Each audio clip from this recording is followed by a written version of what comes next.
Oh, it's going to be one of those kind of days, isn't it? Good morning and welcome into Ben and Woods. I am your host today, Ben Higgins, along with our executive producer, Paul Reindl. Good morning, Paulie. Hey, how are you? And, of course, because the first voice you don't hear is Stephen Woods, you know he's off today, but he's already in our chat. Did you see this, Paulie? He's already in the chat. He's already in the chat. Don't F up foreplay, guys. No pressure on what's always the Salty toughest segment language for on a us. Thursday. Yeah, Maybe we can get the mods to ban him indefinitely. They definitely will act quickly if they think it's appropriate. Woodsy is heading to Disneyland today with the family, celebrating Taylor's birthday. I would like to wish my very good friend, Taylor Woods, a happy birthday. I'd like to bury the hatchet maybe this year. This is the year that Taylor and I bury the hatchet and become the bestest of best friends. I hope. I thought about it over the weekend when we put together a bunch of fun audio for you for Monday, celebrate your 50th birthday, Ben, and kind of just going through the archives. Obviously, you hate Taylor, and you've hated Taylor for a long time now. And I don't know what Taylor necessarily did to you to deserve it, but it's a real thing. It exists. Oh, you know. He doesn't even know who I am. He calls me Ben and Woods. I think that's a great honor, and you should wear it with pride. Personally, he thinks you represent the entire show. He thinks you are Ben and Woods. Without you, it couldn't work. But I also found it funny that you also had a rivalry with Bo when he was younger. You lost like the very first tournament of drops. A Bo drop won. I remember we had audio of him saying like, "Suck it, Ben, you're a loser," and you just couldn't handle that. So I think the Ben versus Woods' children narrative will always be one of my favorite ones. It's just kind of an undercurrent to the show. I hope they have a very good time today. I wonder how long they will last. As the kids get older, generally, in my experience, the days at Disneyland also get longer. When we used to go, we had the yearly passes when the kids were younger, and we would drive up early in the morning, as they are doing today, get there as soon as the gates open, last about, 2 or 3 hours. Kids would be tired, and it's like, fine, all right, we'll just head back down. It's like, 12:30 or 1 o'clock, and the day is over. As the kids got a little bit older, that became 2, 3. Sometimes we'd make it all the way to dinner time almost, and I wonder what the plan is. Woods think they'll be home by 3 o'clock. You have to play these things by ear when you get to Disneyland. I have not been by 3. That means they're heading to the car at like noon, 12:30, right? That's probably the safe bet. Yeah, you're going to have to start exiting the park after lunch. What time's rope drop? 8 o'clock? I don't know. It changes day to day, but sometimes it's 8, sometimes it's been 9. Okay. But, no, they'll be fine. They'll have a good time. You told Woods to just enjoy himself and have a corn dog. Yeah. Which is obviously one of the Disneyland staples. And I wanted to ask you about that. Red wagon corn dog? Yeah, it's been a while since I've been. Since my kids have gotten older, we haven't made a trip in a few years. But as a parent, the food was always one of the things I would look forward to, but I could never decide what to get. Would you do the corn dog? Would you do the turkey leg? Would you hold out just for the churro later? And then, of course, Fancy Ben one time had to do it. And this was actually pretty cool. I'd always wanted to do it when I was growing up. But, of course, my parents never really had the time or the patience. But I always wanted to eat at the restaurant inside Pirates of the Caribbean. Kind of the fancier restaurant that's there as you're boarding the ride. Is that Club 33? No, that's totally even separate? Fancier. That's near there. I've never been in Club 33. That's like the I have a friend that goes like once a year. That's like the exclusive members only lounge and club that they have. But no, the restaurant that's actually inside the ride. It's like a Creole Cajun restaurant. You can get gumbo, you can get beignets and sit there, and it's actually pretty cool because I think Pirates of the Caribbean remains maybe the coolest atmosphere for a ride. I don't know if you love the ride in particular. You've got the quick 2 drops, and then you're just down through the pirate scenery at the bottom before you come up at the end. It's a pretty simple ride overall, but I love going in there. It's dark, it's cool. You've been hot walking around all day. Sitting in that boat for a while always was the highlight of my day when going to Disneyland with the kids. But that's kind of the first ride, like when you walk in, right? It's one of the closer rides. It the is entrance? if you go straight to the left, you Yeah. can go over to the Adventureland and then New Orleans Square, Yep. where you'll find Pirates of the Caribbean. I've only been to Disneyland a couple of times. It's been a while, but that was fun. And then I have been since they did the new Star Wars land, which I'm quite positive the Woods family will be heading to that part of the park because it is, I think, the best. That's right. I would say the restaurant's called Blue Bayou. Blue Bayou. Yes, inside Pirates of the Caribbean. Carlos says, I smoked a J on Pirates of the Caribbean during grad night. LMAO. Don't think they approve of that inside Disneyland. They have very strict policies there. I could probably use something from that last sentence that you just said. So anyway, I'm always the dilemma is, what do you save yourself for? Sarah says the fried chicken at the Plaza Inn. Go to the ice cream parlor at the end of the day. That's on Main Street was always a tradition. Dole Whip. Dole Whip at the Dole Tiki Whip. Dole Whip. Yeah, that's also delicious. There was the Bengal barbecue if you want to get like some teriyaki chicken or something. If anybody that happens to be listening right now is heading up to Disneyland and they need some coffee, there was like a horchata cold brew sold near the Star Wars land, which is fantastic. Delicious. It's almost overwhelming. Yeah. Honestly, the number of selections. I think I've watched like a YouTube video, some content creators like ranking all the best new foods at Disneyland, and it's quite a menu over there. I'm kind of jealous now, now talking about it, and hopefully they have a really good day and have a really good time. And maybe I need to do one of those trips, even though my kids are grown up now. At some point, just go back to Disneyland. You don't need an excuse necessarily. Is it awkward if you're an adult and you go without your children to Disneyland? Yes, it is. Maybe. I don't know. A little weird. We have friends. I've been a couple of times, and I don't have kids. I think if you have kids and you're leaving them at home so that you can go to Disneyland, that sounds weird. Okay, that's a little weird. We have friends who don't have kids. She's a school teacher. They live right by Disneyland, so they get the annual passes, and they treat it like their basically neighborhood park. Yeah, where they go in. They don't necessarily are doing a full Disney day every time, but they'll just go kind of stroll around and enjoy themselves. And it always seems very, very pleasant, like a fun couples thing to do if you don't have to, obviously, make giant plans with strollers all day long. It's a completely different experience, I would think. But I've never really done the whole without kids Disneyland thing, and maybe I need to give it a try at some point. Megan and I have gone, I think, twice. We've gotten like the park hopper one time, which is great. You can go back and forth between California Adventure, Disneyland, and then one time we had just Disneyland tickets, and we got them for free. It was cool. Get up there and check it out. After about 2 hours, we're like, all right, well, I don't really need to go sit in line for 40 minutes and sit on It's a Small World. Like, you want to just get out of here? And we ended up just buying tickets anyways and walking over to California Adventure because it's a little more adult friendly with some of the rides.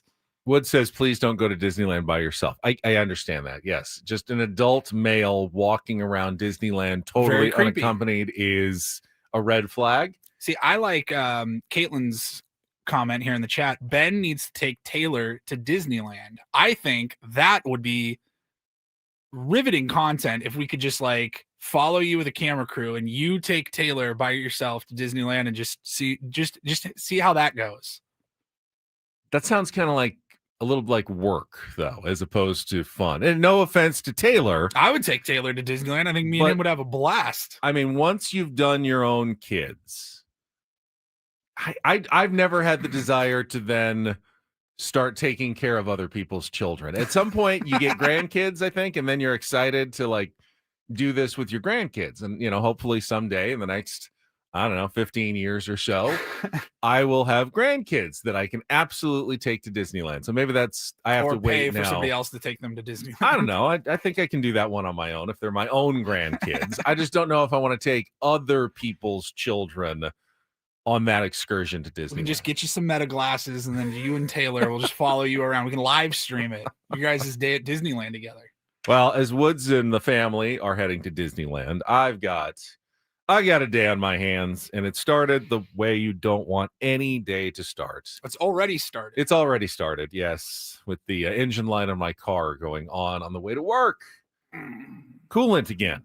It was my son's car was the coolant earlier, had something chewed through the coolant line. We dealt with that last weekend.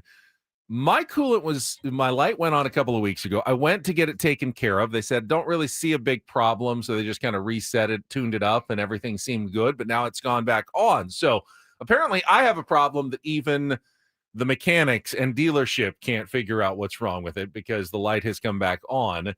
And now I'm wondering, now what do I do? If you've already taken it to the dealership and they don't know what to do, where do you go from there? I'm not a mechanic. I don't know what to do. I've already taken it to the experts. They seem to be mystified. The car's running, and it's just the light comes on. It makes you very nervous to drive around with the engine light on because it threatens, you should, if you keep driving, you do major damage to your car. Well, you said that last time I took it to the dealership. They didn't find anything wrong. So now what do I do? I'm in this limbo to start my day. Got a long day. We got the show, and then having lunch with our agent, strategic planning for the upcoming year in 2026. A little take stock here at the end of 2025. And then I'm on the anchor desk all afternoon, evening for Kimberly Hunt. So going into Channel 10 and doing the 4 o'clock, 5 o'clock, 6 o'clock, 7 o'clock, 11 o'clock news tonight. So my man, you wake up, and you're like, you already know, as soon as you wake up, you got like a 16-hour day coming up. It's going to be a long one today. And then your car engine light comes on. Right. And I don't know what to do about it. I'm just in this limbo. Like, I have no idea. I think I'm just going to try to drive it today and hopefully it doesn't start smoking or something. But I feel nervous about it. Like, now what do I do? You can just put out your address publicly to the tier ones, and I'm sure somebody knows what they're doing. They can come take a look. Well, a lot of them in the chat already do. Like Vinny says, if your oil looks like chocolate milk, coolant is leaking into the engine. Thank you. But how would I know what my oil looks like?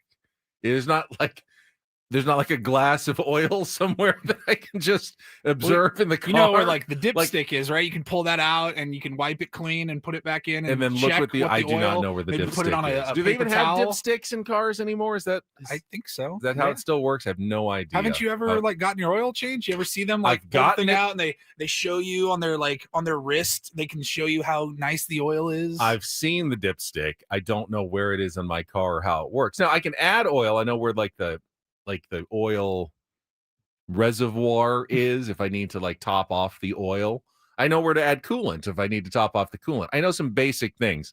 The dipstick, what it's supposed to look like, I have no idea. Like that to me is a little too far beyond. So hopefully that's not it. It's not leaking into the engine. Where is the dipstick? I mean, is it just there in the car? Right there on the top. Like on the hood. It's got like a little plastic ring on the top that you can pull it out. That's the dipstick. And then it's got a long, like metal, flimsy stick. Right. And it's just the only purpose. Like I don't know much about cars. I'm pretty confident if we went down after the show, I could show you quickly where. And is the purpose of the dipstick only to see what the oil looks like inside the level, engine? How much oil? There's like little marks on the. Right, but don't modern cars already kind of do that in terms of like your engine level's low? I've got digital sensors that tell me if my engine level's low, so I don't need a dipstick anymore, other than to maybe check the quality of the oil. But again, I don't know that I'm going to be able to look at it and go, oh, that looks too dark or possibly too cloudy for what oil is supposed to look like. I mean, oil is already kind of sludgy to begin with. This is very complicated. I am sure Car Guy right now is losing his mind. Yeah, KG says the computers lie. What's the point of all this modern technology in my car if I can't trust it or believe it anyway when it goes on? It's just to spin you out. And now I'm spun out completely for my day. I don't know what to do. I don't know how to help you. I'm sorry. I know you don't. I know you don't. I call my buddy who's 1,000 miles away. He's a mechanic. I'm like, what does this mean? He's like, I can't tell you. I don't know. I can't tell from here. I'm like, sorry, I don't know what to do. Watch the YouTube videos. No. I check and it's either watch the YouTube videos or spend a lot of money. And if you're trying to do it yourself, I don't like doing either of those things, Paulie. I don't like either of those things. I don't like do it yourself. I don't like spending a lot of money. I'm in the absolute no man's land of what to do about my car at this point. Ben, I got a sailboat to sell you in the Sahara. Don't forget about the blinker fluid. Glad you guys are sports guys. have no useful skills. I really have gone through my life, and I think about it. You watch shows like The Walking Dead or something, and you imagine what happens in the zombie apocalypse. Society crumbles, and now you're on your own. What skills can you take into the next iteration of this world? And I just don't think there's going to be a major need for someone to talk about the San Diego Padres in the New World Order, which is really the only thing that I can do. That I've over the last 25 years, I've developed the skill to be able to talk coherently about the San Diego Padres. I can read a teleprompter. I can edit a little bit of video from time to time, write a nice script here or there. None of that is going to keep me alive when society collapses. None of it at all. Maybe you run into a zombie who just wants to talk, Lakers basketball. You might be able to contribute. I could get by a little bit, but I do feel like this. If the world ever collapses, you and a couple of zombies just talking Mountain West sports. In the zombie apocalypse, I'm probably staying far away from you, actually. I would agree. You're not going to be that much better off, let's be honest. Maybe a little bit better off, but I think I'd be much better off than you. You have a lot of social media skills that will be completely irrelevant in the New World Order as well. Let's not go around bragging too much about how well you're going to do in the zombie apocalypse. Oh, I think I'd last significantly longer than you would, my friend. I think we both agree Woods is the first one to go. It's close. Woods and I are going to be very quick victims in the Woods zombie would somehow apocalypse. Larry David his way into just this most ridiculous scenario. And I don't know. I think I'd stay away from both of you guys in the zombie apocalypse. Just bunker down. We rely so much on society for everything now. The functioning of society keeps me going. And if it ever broke down, I'm trapped. I need to maintain the current established order. The revolution, I'm not in favor of the revolution because I don't know what I do if the revolution comes. I'm not ready for it. I'm never going to be ready for it. I'm 50 now. I'm too old to change. I am officially too old to change my ways. Last week, I could have changed my ways. I could have become a do-it-yourself mechanic. I could have built my own, put in a garden or something, grown my own food. At this point, I am officially too old to change, and now I am reliant on the younger generation and you people making sure that society keeps going so that I can remain alive for hopefully, a good 3 or 4 more decades. We get through the zombie apocalypse. Do the Padres still have not have a manager at that point? Probably. And there's so much we'll talk about it coming up here. And I think we've pretty much exhausted our foreplay without Woods as usual. We will talk about the Padres' ongoing managerial search. You just keep hearing all this, these news and this rumors coming out of Petco Park. No, you don't. I am shocked every single day. There's nothing. I'm hearing nothing. Have you heard anything, Paulie? I heard something like a week ago. The last thing we heard was Albert Pujols had a 9.5-hour interview. That was 9 days ago, if I'm not mistaken. Yeah. You just hear people, I got a buddy who knows a guy that works near Petco Park or something like that. As far as like actual reporting, from people that you do trust, guys like Kevin Acey, Dennis Lynn, AJ Cassavell, I haven't heard a thing. All quiet on the managerial front. I don't know if we, for whatever reason, want to give like Preller and his team some credit there, because I feel like 4 years ago, that was not necessarily the case. There were a lot of loose lips. There were a lot of rumors, always constantly swirling. Is it good or bad? I don't know, but the Padres have such a tight lid on everything that's going on right now. I would say the last year to 2 years, it's been a lot more quiet down there. Certainly has been. So we will get into that coming up. We'll set the menu for a Thursday edition of Ben and Woods that will feature a special guest. Second half of the program from 8 o'clock to 10 o'clock, I will be joined by our resident Padres pre- and post-game show host, off-season, Sammy Levitt is going to be here. Yesterday was a big day for Sammy, I think. He, after about 6 months of teases, he finally debuted the 2025 version of, and with that, the 2025 season comes to an end.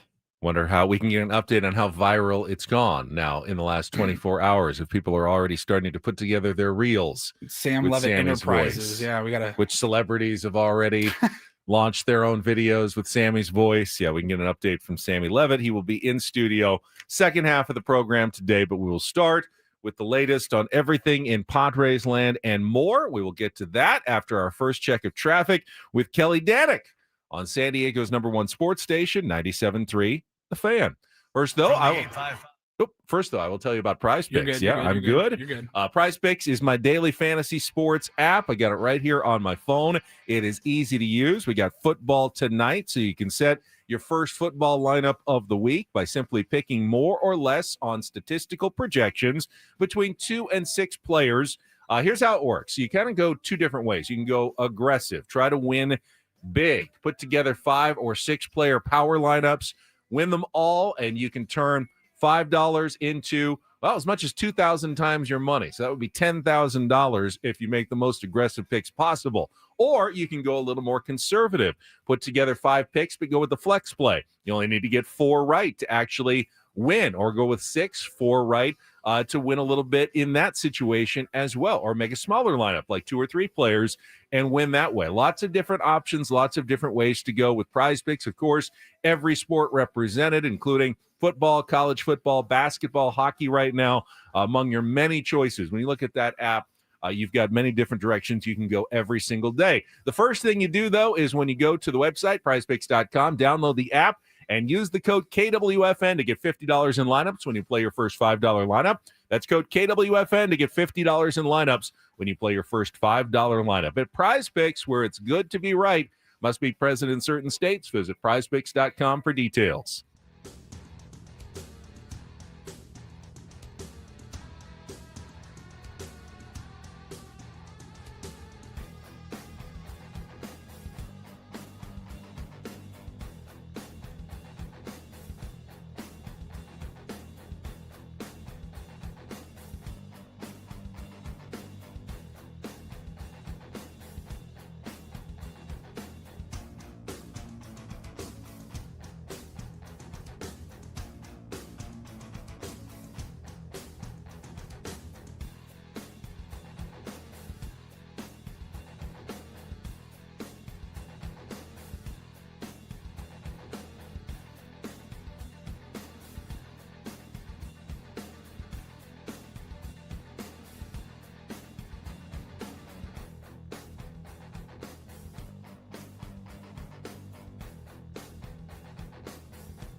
Hey, player, this is all yours.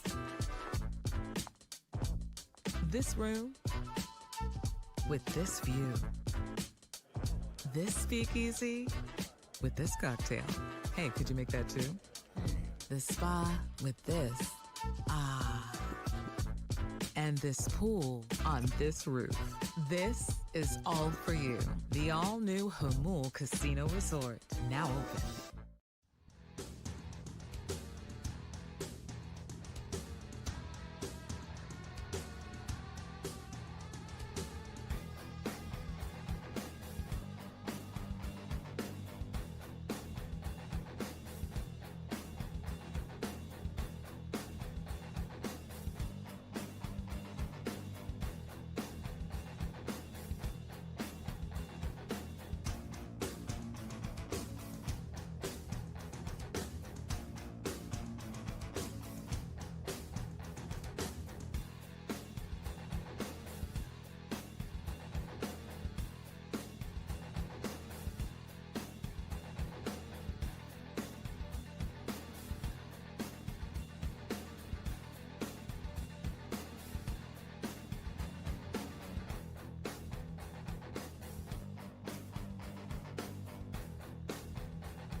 This hour on 97.3 The Fan is brought to you by AleSmith Brewing, celebrating 30 years of craft beer in San Diego. AleSmith is turning 30 with a tiki party.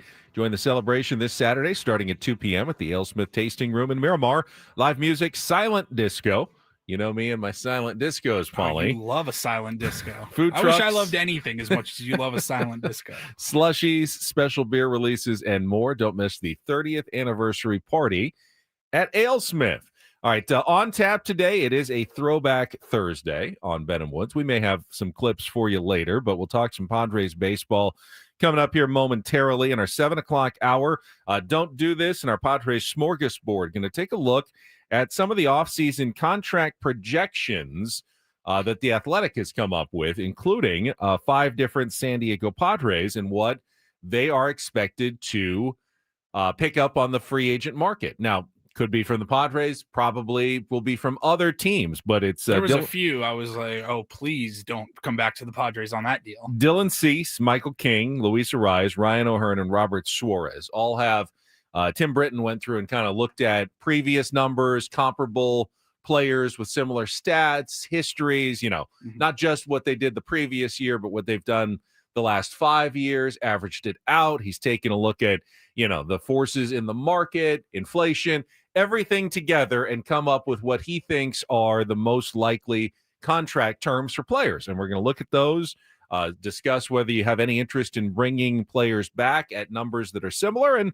whether we think that those guys will get more or less than the contracts that they're projected for by the Athletics. So that'll be our smorgasbord topic coming up in our 7 o'clock hour. As I mentioned, Sammy Levitt will be here at 8. We'll play some Real or Fake, Throwback Thursday, Real or Fake, for a chance to qualify for the Sammy Hagar trip to Las Vegas. And then we'll have our Lorando report in our 9 o'clock hour. We also, is this true, we have another pair of SDSU basketball tickets to give away for Sunday's game against Idaho State. The Aztecs trying to avoid what has already befallen several members of the Mountain West, and that is an ugly home quad 4 resume damaging loss in the first week of the season. It happened. Losses to schools that these teams like Fresno State, who was the most recent culprit, they're paying these schools a good amount of money just to come in and basically get some work done, and they end up losing. Happened to Boise State. They lost to a D2 team. Yeah. Happened to UNLV. They lost to, I think, Tennessee Martin. And now Fresno State last night losing to USC Upstate. That's the University of South Carolina. That's like a small offshoot of the University of South Carolina. That is just a shocking, ugly home loss that, will count against them if they even get to the point where they're discussing their resume for the NCAA tournament. But the upshot for the Aztecs, this has been a conference where you've had 4, 5 teams sometimes make the NCAA tournament. The more of these bad losses happen, the more it looks like, hey, it may be just 1 or 2 teams in the Mountain West that make it. So it actually makes your job harder. If you have some, you stumble once or twice in the conference, which is almost inevitable because you're traveling, going to altitude, playing, 2 games in 3 days at altitude sometimes when you're scheduled, and you lose, all of a sudden, they lost a few games and their conference wasn't very good. Just drags everybody down. So what was the season like 5 or 6 years ago? They went like 18-1 or something in conference play and did not get into the tournament because they did not win the Mountain West tournament, and because the conference was that bad, they did not give them an at-large bid to the NCAA tournament. Yeah, are we heading that direction? Kind of looking possible. That way. So early, you certainly don't want to absorb one of your own losses like that in one of these early season games. And then in a couple of weeks, the Aztecs will pick things up and they'll play in the Players Era Festival in Las Vegas, Michigan, Oregon. They've got a game against Arizona next month. All good resume boosting type matchups where they can, try to put together a non-conference resume that won't make them have to win the Mountain West tournament at the end of the year. But we will have some tickets to give away for the Aztecs game on Sunday against Idaho State coming up later in the program today. First, though, let's just address what's going on with the San Diego Padres managerial search. As Paulie and I already mentioned, we're not hearing anything that you're not hearing at this point. Sources have been very quiet. We had heard, of course, the news about Albert Pujols with the long interview. And I'll be honest, I thought it would be done by now. I thought maybe we'd hear Monday or Tuesday a managerial hiring and then a press conference yesterday or today to introduce the new manager. What are some potential reasons that a manager has not been hired? I've seen panic in Padres land. I don't know that panic is warranted. It's not the fact that it's a bad job that nobody wants. That I can throw that out. Everybody wants a managerial job. Everybody wants the Colorado Rockies job. It's there's 30 of them. They're going to have no trouble finding someone who wants to be their manager. Why is it taking so long? Well, I mean, there's certainly a few possibilities out there, and I don't know which one is more real than the other. They could have already identified their manager, whether it's Albert Pujols or one of the other candidates we know about, and are still trying to iron out contract details. That can sometimes be a process that takes a few days, and it's not any, doesn't mean that something's gone wrong, but they can be complicated deals, with multi-years, incentives for, reaching League Championship Series or World Sure. Series and having to figure out all the incentives that go along with things. And that can just be a process that you have to go through with your representation and the team. And you don't want to announce anything until the ink is dry on a contract. They don't have like the standard Padres contract, the base manager contract. Yeah. Hey, this is what you get. Deal with it. Now, if it was like Ruben Niebla, I wouldn't think it would be as complicated of a deal. I feel like Albert Pujols might have a more complicated deal. He has his own brand. There might be some discussions about marketing and different things when it comes to a player, a name, the caliber of Albert Pujols, if that's who you're hiring. So, one thing we talked about, I think this was off the air, like, would Albert Pujols, if he gets the job as the Padres manager, how many times, like, you would have to sell Pujols jerseys, right, in the team store? I would think so. How many times has the manager possibly had jerseys sold in the team store? It's a good question. I mean, there's been famous managers, but I don't remember seeing a lot of Schiltz walking around Petco Park the last couple of years. Actually, I don't remember seeing a bunch of Melvins at Petco Park. Remember seeing like Bochy, unless it was a player uniform. That's a good player point. Jersey. I would think that they might be some Pujols managerial jerseys. Could that be something where they're working on a percentage of sales? I don't know. Absolutely. You never know. Absolutely. All of these things are on the table and could make for a complicated managerial contract negotiation. So that's one potential holdout. But I don't necessarily think that's the case. I am starting to at least entertain the idea that there is another candidate out there that we have not heard about that is getting serious consideration, potentially one that was not available to be interviewed until after the World Series was over. So you mean not like even like Brian Esposito, Ryan Flaherty? No.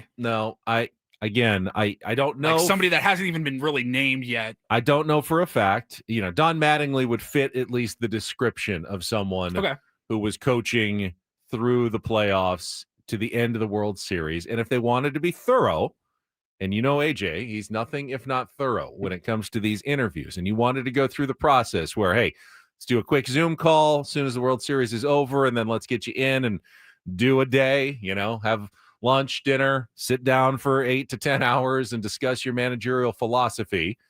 That's something that would push the decision, certainly here through this week, maybe to the end of this week. At some point, though, you've got to feel like in the next 24 to 48 hours, you feel like the Padres are going to have a new manager. There's not much else that I can imagine that could hold up a decision.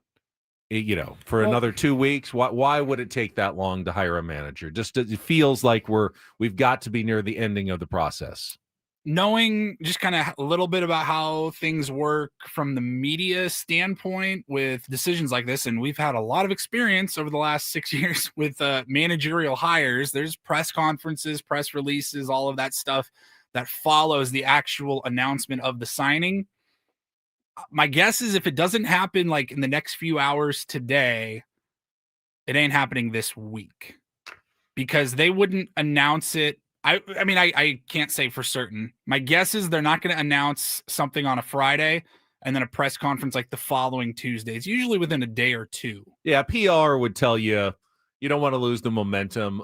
Friday news dumps generally don't get the kind of coverage. I fully expected actually a press release maybe yesterday evening for a Friday press conference. Like that's kind of the timeline. So now that it's Thursday, like after noon today, like it's probably unlikely that they would announce something and be like, by the way, press conference tomorrow at 9 a.m. It's not impossible. Not impossible. It could leak out and, the official announcement doesn't come until Monday and you've got a press conference on Tuesday. I would not anticipate the Padres making a big announcement over the weekend.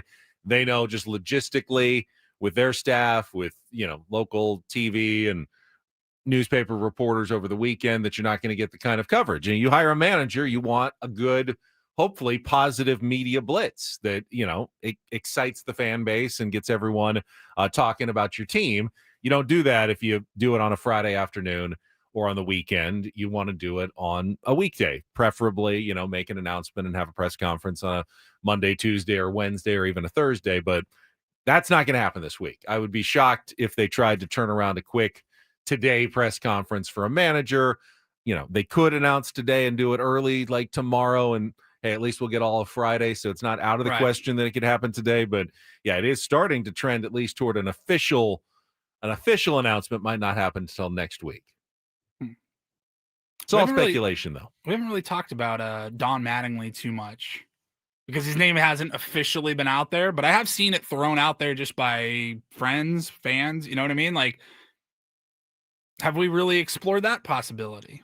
I have not totally explored it. I've talked to Woods about it. Instant reaction. I don't know. He's been manager of the Dodgers and the Marlins. Was not a disaster of a manager, but also did not have any notable successes with either of those teams. But the Dodgers, it came before their current run of division titles. And his managerial record is 889 and 950. That's a 483 winning percentage. Slightly below 500. But all experience, to an extent, is good experience. Sure. That's a lot of games. Even losing games, you learn a lot over the course of many seasons with a couple of different franchises. You learn things to do. You learn things not to do. And none of the candidates we've heard about have had any experience managing a Major League Baseball team. You've got to think that the Padres are at least kicking the tires on someone who has done this before. This is not a young team he's taking over. This is not a rebuilding roster where you get a manager who, hey, in 2 or 3 years, he'll be coming into his own along with the roster. We see that all the time. That's not what's going on with the San Diego Padres. You're in win now mode, and you need a manager who you believe, even if they've never done it before, you believe will be able to win now. There's no learning curve necessarily allowed for the new San Diego Padres manager like there might be with the new Colorado Rockies manager. No one's going to be mad. Hey, you get your feet wet first season, get some good things, some bad things going. That's not what the Padres are looking for. They need someone who can hit the ground running, who can run a spring training, who can put together a lineup, make good strategic decisions, and win on the margins like Mike Shildt did and maximize their number of victories. So I think there has to be some experienced managerial candidates out there that we have not heard about. Can't be that every single person the Padres interviewed has never made. Remember, every name we've actually heard, Pujols, Niebla, Hundley, Esposito, Flaherty, none of them have ever truly managed in the big leagues other than interim for a week in the case of Flaherty, or when Mike Shildt gets ejected, Brian Esposito gets to manage for a few innings. It was kind of when we talk about like at least the three main candidates that have been put out there, Niebla, Hundley, and Pujols. Like really the only knock against all three of them, the biggest knock in my opinion, was the fact that they're first-time managers. But since nobody else has even come into the mix publicly that we know about, that looks like the direction they may be heading. Well, yeah, to be fair, if they're going to look at that many first-time managers, they don't have a problem hiring a first-time manager. If it's not as big of a problem for them, maybe it shouldn't be as big of a problem to us. I just can't believe they wouldn't at least talk to one or two guys who have experience doing it, just for comparison's sake. You sit down like, okay, well, what are your thoughts? AJ loves getting everybody's thoughts. I know. It's one of the things I think it's one of his best qualities. He loves getting different opinions about his team, and he uses this interview process as well as hiring a manager to, bounce some balls off the wall and, hear what people are saying about his organization and his team. You get some real good insight because you'd be very candid in a managerial interview. If you're trying to get the job, you're going to say what you believe to the general manager. And even if you don't get hired, that's valuable to the general manager to get those kind of perspectives. And AJ likes that process. He's gone through it many times. He's going through it again this year. I've got to imagine there's some candidates that we have not heard about yet. I know. I'd love to know that list of whether it was a phone call or a Zoom meeting, just any potential interest. Like we talk about it all the time with these managerial openings and how there's, people will throw out the same 5 to 10 names: Ozzie Guillen, Joe Girardi, Mike Scioscia, Joe Madden, and we always answer with, well, why haven't they gotten picked up by anybody else? Why, they're the familiar names. You've seen them managing games, 10 years ago, but why aren't they currently involved in the game? That's a fair question, but I do wonder if like AJ's picking up the phone and calling like a Joe Girardi and be like, hey, any interest in coming back to the game? Like, would love to get your thoughts on all of this. I have no idea who he's been talking to. Not sure. All right, let's check traffic. We will come back, wrap up our managerial discussion, and then get you ready for hour number 2 of Ben and Woods coming up next year on 97.3 The Fan.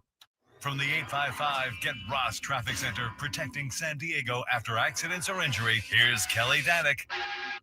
Traffic is brought to you by Park 101 in Carlsbad, North County's football headquarters. Well, they already cleared that crash on northbound side of the 805 before the 5 merge, so there's some good news. Might still see a little debris in the roadway. Fortunately, nothing really slowing you down there. Football is back, and Park 101 in coastal Carlsbad is your game day headquarters. 10,000 square feet, 19 TVs, Bills Backers Club specials, cocktails, and ice-cold beer. Park 101 at the Carlsbad Village, North County's home for football. I'm Kelly Danick with Ben and Wood, San Diego's #1 sports station, 97.3 The Fan. A little bit of other Padres news. Yesterday, the team announced their spring training slate. Were we on the air when they did that, or was that after the show? That was like right after our show. I think it was right after our show yesterday. If you missed it, the Padres will open spring training next, I believe it's February 20th. Very early, Friday, February 20th against the Seattle Mariners at the Peoria Sports Complex. Because of the World Baseball Classic, they're getting started a little bit earlier.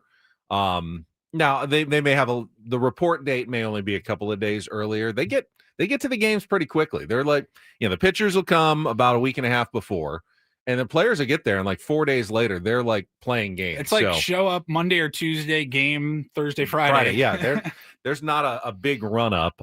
Some of the interesting notes: they'll play a game against the Great Britain team from the World Baseball Classic, and kind of got a little preseason tune-up for one of the WBC teams on March 4th, I believe that is, at the Peoria Sports Complex. I wonder if there's anybody on that team that we've...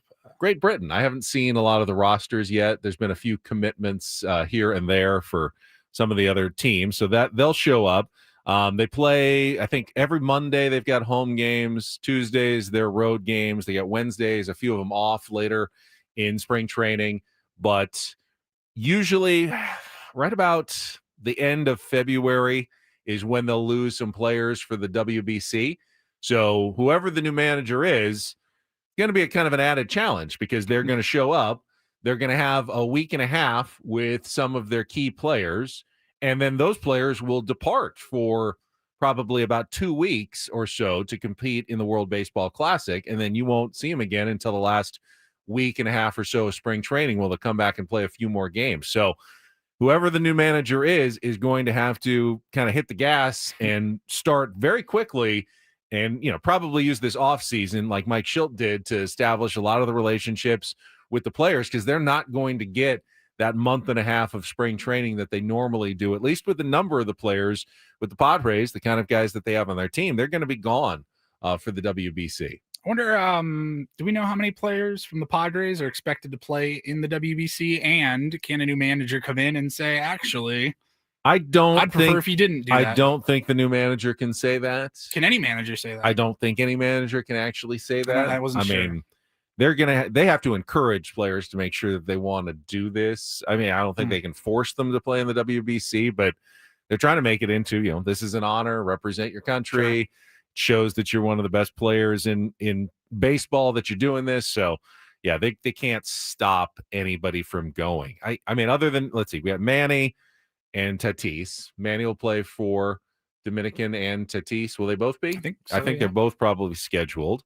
Xander Bogaerts usually plays for the Netherlands, right? Don't they? Yep. They put together a team with some of the Aruban players and different ones. I wonder if Jackson Merrill will be playing on Team America. He would certainly be someone that would be potentially interested. As for the pitchers, that's the one that worries me the most. Like, you don't want any of them. You don't want your pitchers. Nick Pivetta could be an invitation. Mason Miller.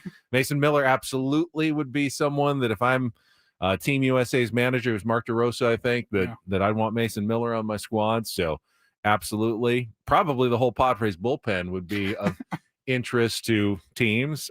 Cuba, I would think, would love having Adrian Morejon on the squad if they do that. I don't know how, is that still, do they not invite major leaguers back to Cuba, or they do?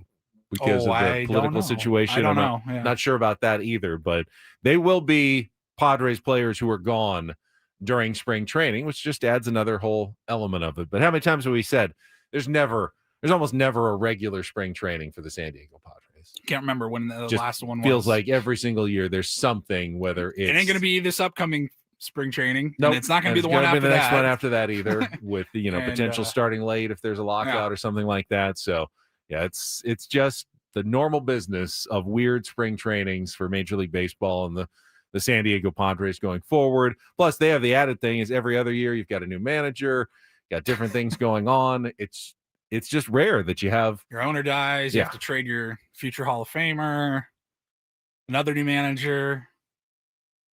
So it's amazing how quickly those spring training will come around. It's November now. They're already going to be playing games on February 20th. The Super Bowl. When is the Super Bowl? It's like the 15th, Yeah, I think. Yeah, it's just day. I mean, yeah, they're halfway through the NFL season already. When the Super Bowl's over, we're back in business for baseball, and spring training is going to be underway in Peoria. It's the 8th, not the 15th. The 8th this year? The Super Bowl, Right, yeah. so you got we have a couple weeks. Probably. Well, no, I bet pitchers, if the pitchers first game's on the 20th, I bet pitchers and catchers report the day after the Super Bowl, probably. Yeah. Probably Which I think February they've done 9th. years past. Yeah. That's usually the case. So we are very close, probably 3 months away from pitchers and catchers reporting essentially to spring Everything training got in Florida and Arizona. pushed up a little bit. Fantasy camp got moved up. So instead of we're usually there like the 3rd week of January, Martin Luther King holiday on that Monday. No, we're going like the first week we come back from a holiday break. All right. I think perhaps the powers that be were listening to one of our topics yesterday, what the Aztecs did. Surprise some people. We'll get to that coming up next with Ben and Woods on San Diego's #1 sports station, 97.3 The Fan.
Breaking and tragic news from the NFL as we start hour number 2 here this morning with Ben and Woods. Woodsy's off today. Me and Paulie get you going until 10 o'clock. Sammy Levitt's going to join us at 8 o'clock, but a statement from the NFL just a few minutes ago. We are deeply saddened by the tragic news of the passing of Cowboys Marshawn Kneeland. Our thoughts and prayers are with his girlfriend, Catalina, family, friends, and his teammates. We've been in contact with the Cowboys and offered support and counseling resources. No word on what happened. Kneeland, just 24 years old, was the second-round draft pick out of Western Michigan of the Cowboys last year.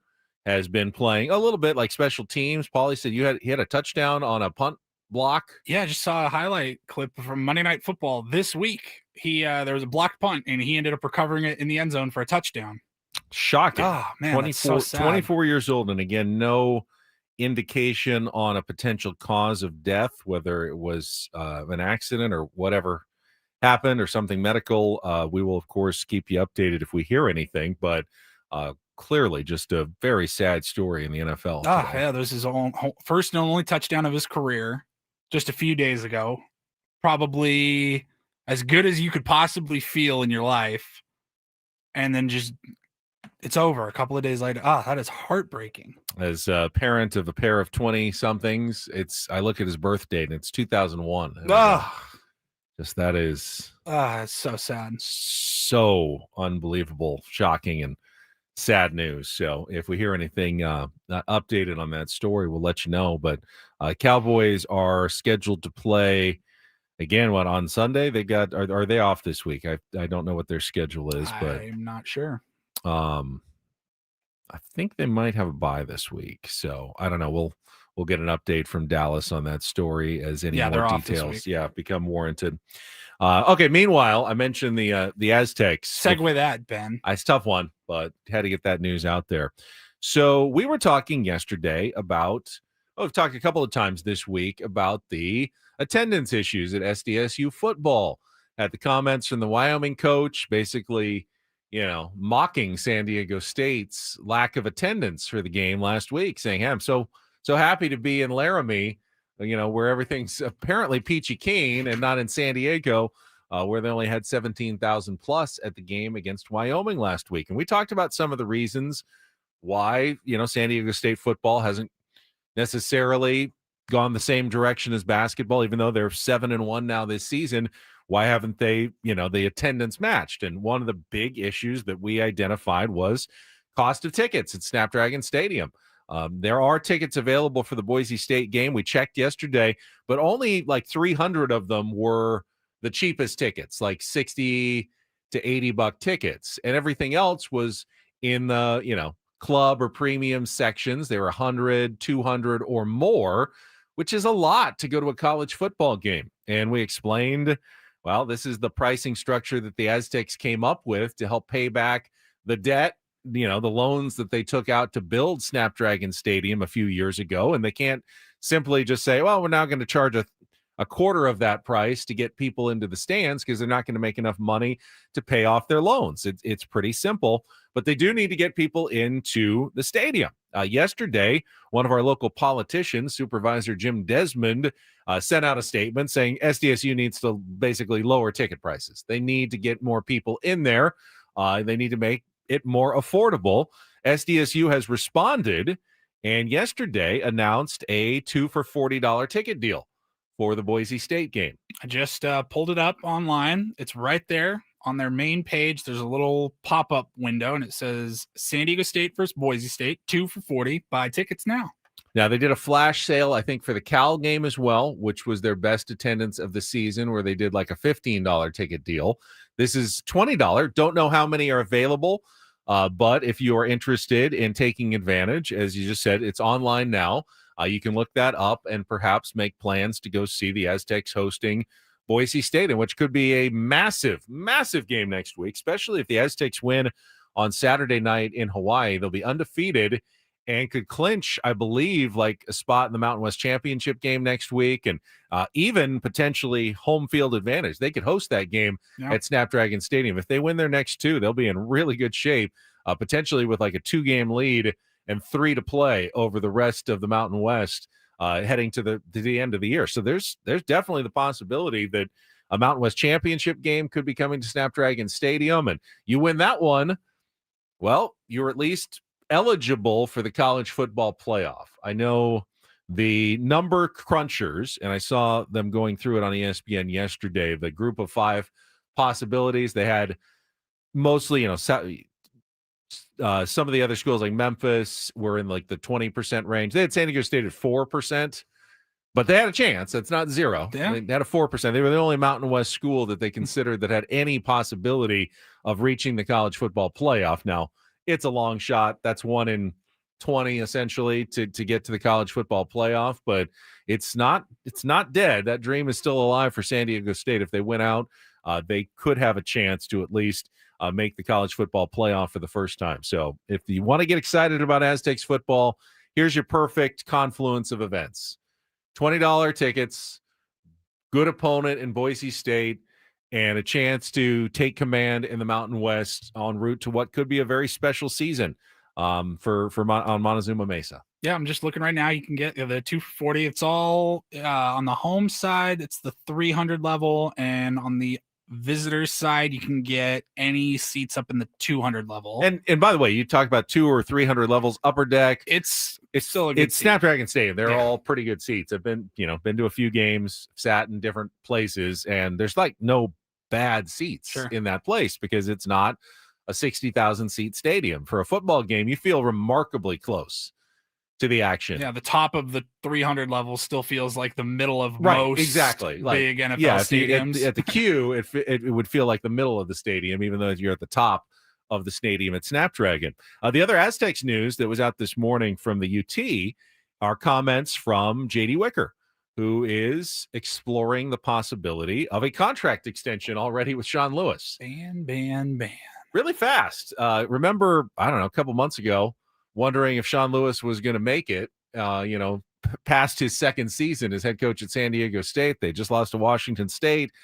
Not looking good after a 3-9 first season for Sean Lewis. Now, the worry has flipped. And with so many openings around college football, and remember, I don't necessarily think that Sean Lewis is going to be the next coach at Florida and make that jump. But remember, Florida may hire someone from a school that will then need to hire someone from a lower division school. And that's when San Diego State's so low. They're not even the feeder to the big schools. They're the feeder to the feeder to the big schools. Yeah, they're 2 steps away from at least like the big SEC programs that are looking for a new head coach. I don't think anyone's jumping into the Mountain West. Now, if he makes it to the college football playoff, well, all bets are off, and he might be a candidate for any job. At this point, I don't think he's a candidate for one of those major jobs, but he could be a candidate for a Power 4 job somewhere else that is looking to fill their vacancy that happens at the end of the season.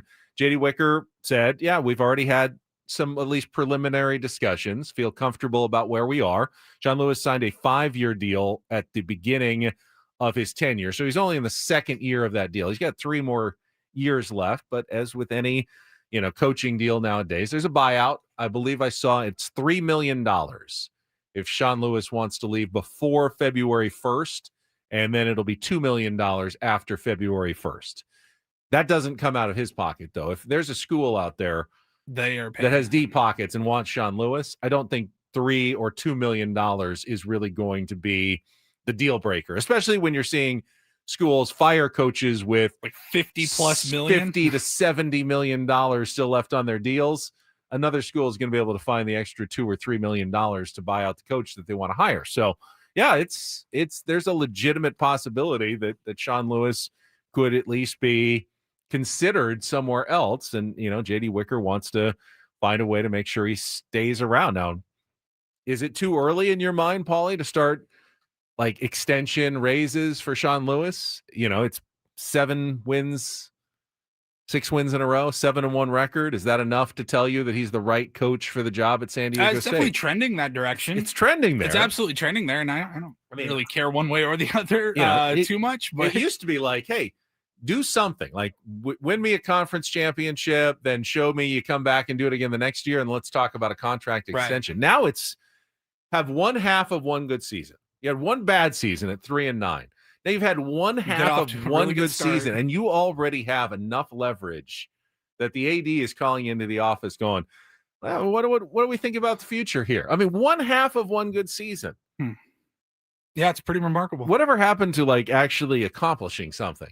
He hasn't done anything yet. He's on the road to potentially doing something, but he hasn't accomplished anything yet. And already those discussions are happening. Coached a bowl game yet? He's qualified for a bowl game. For one. Hasn't coached in one yet. That's the main accomplishment. He is qualified for a bowl game this year. Has not gotten the bar to that one. low here in San Diego. I mean, the bar has to be Mountain West championships, right? I mean, and then Pac-12 going next year. Yeah. If you don't get to the college football playoff, and I don't think that's a reasonable expectation. I'd love to see it, but I'm not going to say your coach is a failure if he doesn't get you to the college football playoff. Not here. Not from where he was starting. That's unreasonable.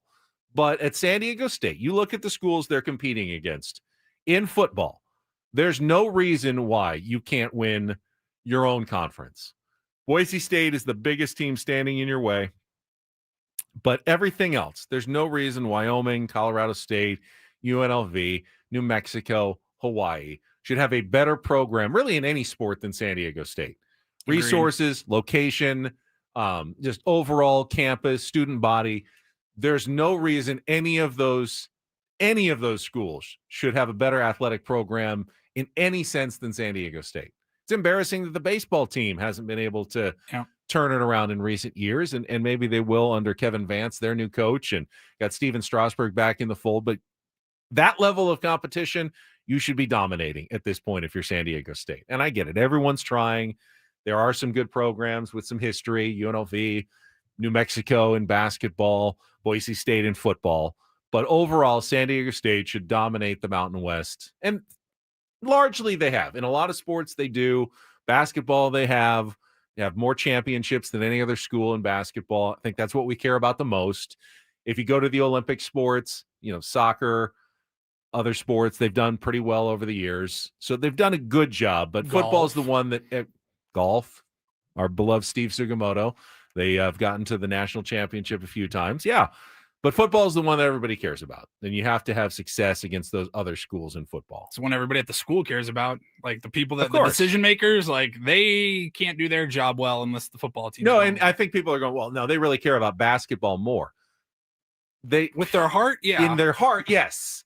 But with their wallets, they have to care about football the most. Yep. Because football is the most expensive sport to put on by a wide margin. Until they close up shop with the football program, which I don't think is ever going to happen at San Diego State, like until they're fully only a basketball school like a Gonzaga. And again, that's not going to happen, but they just opened up a new football stadium. It's going to be a football school money-wise. You have like 8 times more scholarships for your football program than you do for your basketball program. Like, how about this? A couple of weeks ago now, I think it's been, we talked about the very generous donation from the guy that started Blender's Eyewear, a $5 million donation to the school, like $1 million a year in NIL money for the athletes. That's mostly for the basketball My program, first thought was, is that for the athletic program? No, or is that for the basketball team? That's for the basketball team. It is. Yes. That is targeted for the basketball team. Now, some of that goes to the Campanile Foundation, just with any donation that part of it will be able to use for general funds. But the majority of that donation is to retain and recruit basketball players. I'm just saying that's the exception to the rule, not the rule itself, because most schools get a giant donation like for that. Their football program. 90% of that money is going to the football team. But there's no one in San Diego with the wallet and the heart to do that for the football team. For the basketball team, yeah. Coach Fisher and Coach Dutcher have engendered enough excitement and passion for their teams that people with money are willing to make donations. But we have yet to see that on the football side, really. It's the chicken or the egg. You need the resources to develop the winning program, but you need the winning program to get the resources. Very good point. All right, don't forget, all guests on Ben and Woods appear on the David P. Shapiro fan hotline. David P. Shapiro, criminal defense attorneys, helping good people regain control of their future when charged with a crime since 2010. Visit davidpshapirolaw.com. Got our Padres smorgasbord at the bottom of the hour, looking at free agent projections for some of the Padres free agents, 5 of the key ones including Michael King and Dylan Cease. But first, Don't Do This is coming up next. I had an NFL player fined in a very ironic moment for emulating a skit about getting fined or flagged by an NFL referee. Saw this in real time on NFL Red Zone over the weekend. It was fantastic. Pretty amusing. We didn't talk about it on Monday, but now there's an update. Yeah, he's officially been fined. So we'll Okay. talk about that coming up next with Ben and Woods. Paulie, in today instead of Woods. Well, you're in today every day, but you're kind of co-hosting today with Woodsy at Disneyland on San Diego's #1 sports station, 97.3 The Fan.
Hey, player, this is all yours. This room with this view. This speakeasy with this cocktail. Hey, could you make that too? The spa with this. Ah. And this pool on this roof. This is all for you. The all-new Hamul Casino Resort, now open.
player, this is all yours.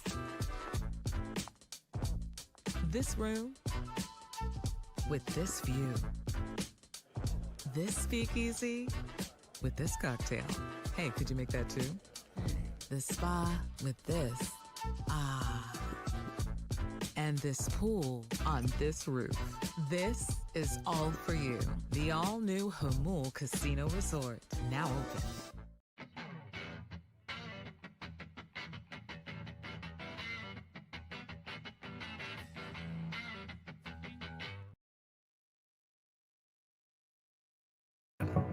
Don't Do This, brought to you by Trust and Will. Don't. Thank you. Leave your entire estate, house, kids, and life savings up to chance if and when you die. Do. Set up a Trust or Will online at trustandwill.com. This is a lot more affordable than you think. Visit trustandwill.com for more info. We've got a case of life imitating art in the NFL. This is amazing. And it costing running back Rico Dowdle of the Carolina Panthers $14,491. That was the fine reported yesterday by ESPN for his touchdown celebration on Sunday in a 16-13 win, in which he emulates, and I remember seeing this skit, probably saw it online, but from Key and Peele, in which football player named Hingle McCringleberry, the best. Rico Dowdle is also a great name, by the way. This could be like a real or fake football player name segments. Celebrates touchdowns by doing pelvic thrusts, or pumps, as they call them in the video. And in the skit, McCringleberry scores his touchdown, and he's allowed, according to the fake Key and P rules, 2 thrusts before he's flagged. I think it's 1. You get 1. On the second one, you get flagged. I thought the third one you get flagged. Is the second one? I thought it was the second whatever. one. You're allowed a certain number. He does one, and then puts the hands up, and he does one hip thrust. And it's fine. And then there's a pause. And then the referee is like right there, like Jordan Peele's the ref, and he's so like closely. up close, right near his hips and his junk, and he's just sitting there and he's watching and he's waiting for it, and everyone's looking around, and then he just does the slightest hip thrust, and they throw the flag immediately. Flag comes out. They do it a couple of different times. It's pretty funny. If you haven't seen the skit, it's amusing. So Rico Dowdle thought he would see if he could match that, and when he scored, he did a double. There's 1 pelvic thrust. 1, Wait for 2, and then the flag comes out, and he's fined and penalized by the NFL. I guess they don't like hip thrust celebrations at all, apparently. Skit or no skit, Dowdle was fined $14,491. Lighten up, NFL. Lighten up, Roger Goodell. Get a sense of humor, please. Ben-splaining pelvic thrusts here. Yeah. Pretty good. Yeah, the Hingle McCringleberry, anytime they did the NFL stuff on Key and Peele, very funny. Woods had never seen like the player introduction video. That was like what they were most known for. They did all these ridiculous player, hey, I'm Paul Reindl from San Diego State or whatever. And it was like Hingle McCringleberry from South Northwestern Technical College. Yeah. It was really, really good. I've got a bit of a hybrid. Don't do this and do this all in the same story. I'll start, I guess, with the do this. DD mega do. Congratulations to Alex Ovechkin, the NHL legend, who I can't even say is joining this new exclusive club. He has founded the 900 goal club. He got his 900th goal yesterday in the NHL. And so that right there is a do this. The don't do this comes from what the cameras picked up, where the goalkeeper for the other team retrieved the puck out of the net and then appeared to shove the puck down his large goalie pad and pants. Just like back pocket, but like inside right on the hip. his He's just pants. sliding the puck down there, and a referee sees the whole thing and skates over to the goalkeeper or the goaltender, and he goes, "Hey man, what are you doing? You gotta give that up. Give that up to them." This was the St. Louis Blues, I believe, keeper. Yeah, the Blues. He has to skate over, and he's fishing the puck out of his pants. Suspicious. Like what? Now, is he pulling a prank? Like you've seen, Manny does it all the time. Guy gets their first knock or something. They throw a fake ball into the crowd, or they hide the first one, or something. Was he like hoping that. to put this thing on like eBay at some point? Like, hey, I've got Ovechkin's 900th goal puck right here. If that were the case, I would definitely say it's a don't do this. If it's just a playful joke, then it's a do this. I think that's funny. But I guess they didn't let him pull it off. I haven't seen any comments or anything. He might have said something after the game. Give it back. You're not skating away with the historic puck. 900 goals is nuts. That's crazy. Even Wayne Gretzky didn't score 900 goals. Now, Wayne Gretzky assisted on like 3 times as many goals as Ovechkin has. So in total points, he's so far ahead of everybody else, the great one. But in scoring, the king and increasing his number over 900 is now Alex Ovechkin. All right, finally, do this. DD mega do. This was nice. We had the ceremony, obviously, to rename Peter Seidler Way, Imperial Avenue, part of that. Now, Peter Seidler Way. We talked about that on the program the last couple of days. But in conjunction with that, this was very cool. The Padres and the Padres Foundation hosted their 3rd annual Care Package Assembly event in honor of Peter Seidler. Adrian Morejon and his wife Melanie were there. John Seidler, Eric Rupner, Tom Seidler were all there, putting together about 1,000 care packages for San Diegans experiencing homelessness. They put in some, warm clothing, jackets, sweatshirts, toiletries, snacks, and more. And the care packages are then donated to 9 different local organizations supporting unhoused San Diegans, including Alpha Project, Fathers Joe Villages, and more. So they can get those out to people who don't have a place to live, need some warm clothing, and they did it all to honor Peter Seidler, of course, was San Diego's most passionate and caring advocate for the unhoused in San Diego. Yeah. Just the incredible stories. I feel like you've all heard them, but they're always worth bringing up again, that the owner of the San Diego Padres would walk the streets of San Diego after dark at midnight and buy homeless people like a snack or a drink or a coffee or something Like from 7-Eleven. Often. He would do this all the time without any fanfare, without any publicity. Finally, someone got a wind of it. I think it was the late Bryce Miller who found out about it and went with them once to document it. So otherwise, we may have never known what was going on with Peter Seidler. Of course, he did. That's how he would have wanted it. Honestly, well, of course. He would have wanted to stay completely off everyone's radar with that. But I have no problem exploiting his good doings. No, and if it inspires other people to do good things, that's why you really should publicize when you're doing something good, not so you get the credit and we can say, oh, what a great person he is. It's to inspire other people to follow in footsteps. And if just 1 or 2 people are inspired by this to help someone else out, then it is worth doing. And it was a very good thing by the Padres and the Padres Foundation with their care package assembly event in honor of Peter Seidler yesterday. And that is don't and do this for a Wednesday. That was Don't Do This with Ben and Woods on 97.3 The Fan. All right, got our Padres smorgasbord coming up. We'll discuss the athletic contract projections for 5 Padres free agents: Dylan Cease, Michael King, Luis Arraez, Ryan O'Hearn, and Robert Suarez. What's it going to take to keep any or all of those players in the Padres fold, or what will they be getting on the open market when they go elsewhere? That is coming up next on San Diego's #1 sports station, 97.3 The Fan. Gambling problem? Call 1-800-GAMBLER. GEGE 000-466. For a full list of games and rules, played at 7 Mile Casino. Visit 7milecasino.com. If you're looking for something to do tonight, may I suggest a plan to head down to 7 Mile Casino? It is San Diego's closest and best card room, offering a great action at their tables: California-style blackjack, Texas Hold'em poker, Pai Gow, and Baccarat. It does not require the deep drive into the East County as some of the other card rooms do. No big parking garage or slot machine-filled casino to deal with. Simply walk right in. You're sitting down at the tables. They've got limits for everybody. Got some lower limits if you're just going to have some fun. They also cater to high-limit players at 7 Mile Casino. If you're looking for real Texas Hold'em action, got some good tables, some no-limit action going on all hours of the day, open 24/7. And that's not just the card room.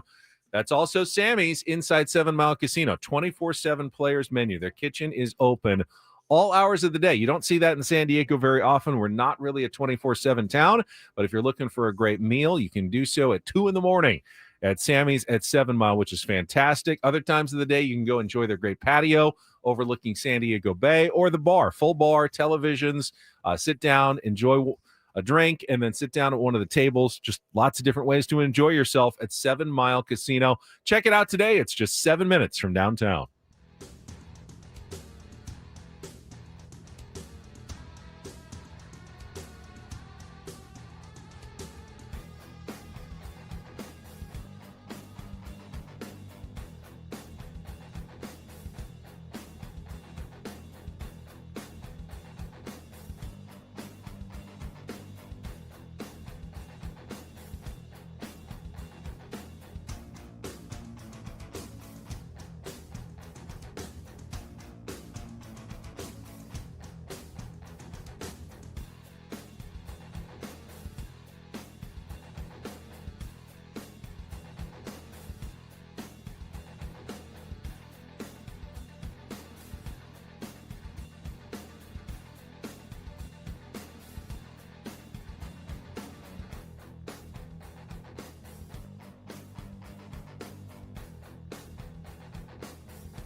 Hey, player, this is all yours. This room with this view. This speakeasy with this cocktail. Hey, could you make that too? The spa with this. Ah. And this pool on this roof. This is all for you. The all-new Hamul Casino Resort, now open.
some intriguing news Very that interesting. Padres fans might be interested in out of Toronto.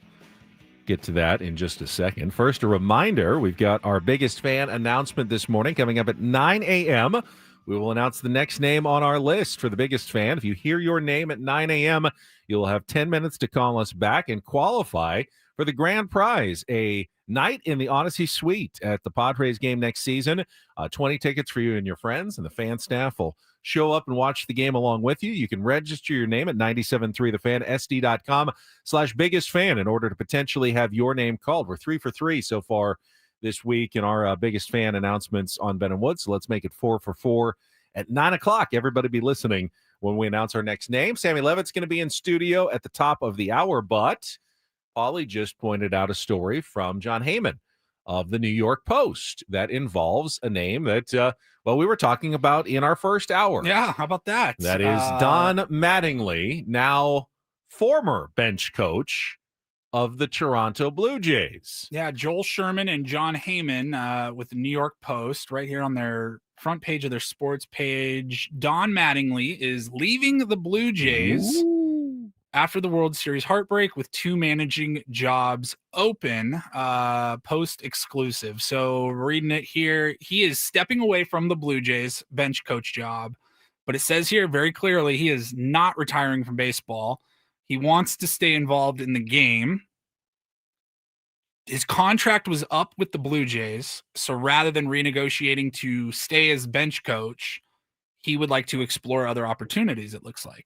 Interesting. Now, Not a retirement. I will ask the question. If he was about to be hired by the San Diego Padres, why go through the whole, yes, I'm still exploring other opportunities. Just, you'll find out what I'm doing in a couple of days. Just hang on. So I don't know why there would be need to even step away from the Blue Jays. If you were going to be hired as manager, they can't stop you from taking a promotion in Major League Baseball. So I don't think this necessarily means he's a finalist or a candidate. But, I have heard the name mentioned possibly. Maybe the Colorado Rockies are looking at Don Mattingly as well, or maybe he just wants a different opportunity in a different city and may return as a bench coach somewhere that is looking for a new coach. Padres will probably looking for a number of new coaches on their staff, whoever they hire. We know Victor Rodriguez is already leaving as hitting coach and going to the Houston Astros. So that's at least one position that the new manager will need to fill going forward. And Don Mattingly is now a name that's available, whether it's for manager or on a coaching staff, possibly in the future. I'd be surprised if it was for anything other than a manager job. And I know there's only 2 available, San Diego being one of them. Can't totally see him if he wanted to be a bench coach and just make that lateral move. I don't know why you leave the World Series runner-up, best team in the American League, hoping to get back there. Like, I don't know. It doesn't make sense for him to leave as bench coach of the Blue Jays to go be bench coach of the Minnesota Twins. Correct. You know what I mean? I agree with you there. Something you're going up. Something is brewing somewhere. Yeah. Whether it comes to fruition or not, it definitely feels like something is brewing in Don Mattingly's universe at the moment. So keep you updated on what's going on there. Also, just a little nugget from Dennis Lynn, our friend from The Athletic, who hasn't had a lot of news lately. Did his off-season primer yesterday that he posted about the Padres. And the one line that I noticed that was interesting, because remember, it was Dennis in The Athletic that had posted the original story wondering about AJ Preller's future with the San Diego Padres. Like, is he going to get a contract extension? Could there be interest in him going elsewhere? Will there be a mutual parting of the ways early for AJ Preller? Of course, Eric Grupner came on our program and said he is not going anywhere. They are already talking, him and John Seidler, about a contract extension, but there has not been a like contract 3 weeks extension. now. That's been like 3 weeks, and there has been no news, at least, released from the team. But one little nugget that, hang on real quick. I expected Dennis's story to come out when it did. That was the time for that type of a story. And then Eric Grupner came on our show, like you said, the next Monday and said that they are working on that. If Eric Grupner never came on our show and mentioned that, would you be panicking at all? Or do you think there would be panic about why haven't they announced an extension for AJ Preller yet. I think he and definitely because he mentioned that's kind of accelerated the panic. Like, all right, well, it's been 3 weeks now. He said. I think if he hadn't said anything, that story could have spiraled a little bit more than it did. I think he tamped it down at the time. Now it's been, as you said, more than 3 weeks, as Dennis wrote. As of yesterday morning, the Padres had yet to announce a managerial replacement or a contract extension for Preller. In parentheses, though, he says, team and industry sources say that could change any day, and that Preller has seemed as involved as ever in the search for Schultz's replacement. So if there was any smoke, like, there's no contract extension, maybe AJ is leaving, would you let him take the lead in hiring a new manager if you expected him to be gone in a couple of weeks? No, of course you wouldn't. So the idea and the sign that AJ Preller is once again leading the charge to hire a new manager makes you pretty confident that he doesn't think he's going anywhere, and the Padres don't believe he's going anywhere. Whether he gets the contract extension now, in a week, in a month, at spring training, or even at the end of next season, it sounds like for now everyone still believes it's business as usual at Petco Park. I do believe the contract that he's currently on, that extension came in like February. Yes, 2021. Yes, it was a while ago, but it was not like October, November. No, I don't think he was going into his last year of the contract at that time, though. I think he might have had probably right about a couple of years left. So this is the first time he's actually going into the last year a lame duck season of a contract, a lame duck season, which makes it a little bit different. But anyway, just thought I'd throw in that note from our friend Dennis Lynn from The Athletic. Let's check traffic. We'll get to some contract projections in the offseason for your San Diego Padres in our smorgasbord next year on 97.3 The Fan. From the 855 Get Ross Traffic Center, protecting San Diego after accidents or injury, here's Kelly Danick. Traffic is sponsored by Covered California. Got a number of things going on here, guys. 2-car collision on the coastline, southbound 5, right past Birmingham. It's over to the right shoulder. Tow truck is on scene of a motorcycle accident, westbound King Freeway, right at the southbound 15 connector ramp. People are dropping stuff in the roadway. Northbound 805 before Plaza, getting reports of some sort of metal object in the slow lane. And northbound 5 before Old Town, a roll of turf in middle lanes. Now, if only somebody dropped a surfboard in the lane, we'd have surf and turf north 5 before Old Town. Oh, no. Did I just do a dad joke? Reminds me of that one jock that Woodsy and I used to work with many years ago. Hey, everyone. Open enrollment is open, and so is Covered California. Open to questions, real answers, and to helping you get health insurance. Covered California. For the love of Californians, visit coveredca.com. I'm Kelly Danick with Ben and Wood, San Diego's #1 sports station, 97.3 The Fan.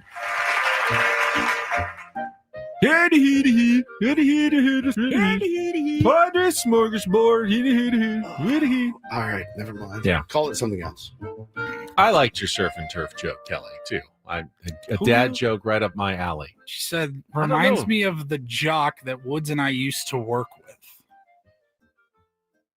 There's only a couple. I don't know. But I don't know which one she's referring to. My guess is they're walking up to the rope drop right about now, so he probably didn't hear that. That's true. I'm curious who that was. All right. Padres smorgasbord today. Tim Britton of The Athletic had a long piece yesterday where he did some homework and projected salaries for key free agents around the league, including 5 key free agents from the San Diego Padres. And he explained his methodology, went through comparing other guys who were in similar free agent situations with similar numbers, both over the last 5 years and most recently. Their age is a factor. The economic environment was a factor. He added inflation. He also said, and I tended to be low on my projections last year, so bumped him up a little bit more than we thought, just so I could try to be right. He wants to be right on these things. And I was curious to see, what did he come up with for these 5 Padres free agents, and what do Paulie and I think, and whether you'd be interested or if you think those numbers are accurate. So let's start with the guy I think we all agree is probably pitched his last inning for the San Diego Padres. That is Dylan Cease. Dylan Thief. He is projected by Tim Britton to get 6 years, $174 million. That actually sounds pretty damn close. That's to what just I would under expect to see. $30 million a year, which it's had 2 seasons with like 4.5 ERA in the last 3 years. It's had 1 good season, 2 not great seasons in the last 3 years. I think you're looking at I mean, the going rate for a starting pitcher that can give you that many innings pretty much every single year, not going to get hurt, durable. Are they the most aesthetically pleasing innings? Not always. Does he have some of the best swing and miss stuff in the game? Yeah.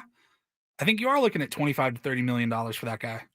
He kind of compared him to guys like John Lester and John Lackey who entered free agency. You're going to get the strikeouts from Dylan Cease. That's always valuable. I mean, no matter what the ERA is, strikeouts are always going to be valuable, and you get durability, or at least you think you get durability with Dylan Cease. I'm always hesitant to bet on durability because if you're paying a guy for 200 innings or 180 to 200 innings, you can't necessarily promise. Just because he's done it in the past doesn't mean he's going to keep doing it in the future. Everybody's arm has a breaking point. Sure. And part of me says the longer a guy goes without an injury, doesn't that make him more likely to get injured next year as opposed to less likely? Or you can say, hey, maybe the guy's just durable. He's like a modern day Nolan Ryan, just doesn't get hurt, and he's going to be out there. And if that's the case, that's a huge value. There's at least a few teams out there that are probably willing to bet on Dylan Cease. So, yeah, I think that's a pretty accurate number for Dylan Cease. And I don't expect the Padres to pay. No, God, no. Heading into the 2025 season, if he had a good year, I assumed, I don't know about the number of years, but I assumed that total dollar amount would start with a 200 Yeah, million. if he had a better season, I would think so. He might have cost himself 20 to 30 million on a not great year, but he still showed enough that a team's going to be like, yeah, here you go. How about Michael King? This one's interesting. He was a very difficult one, Tim said, to project because, well, he just doesn't have the resume necessarily that most free agents do. Had one amazing season as a pitcher and one injury-filled season as a pitcher.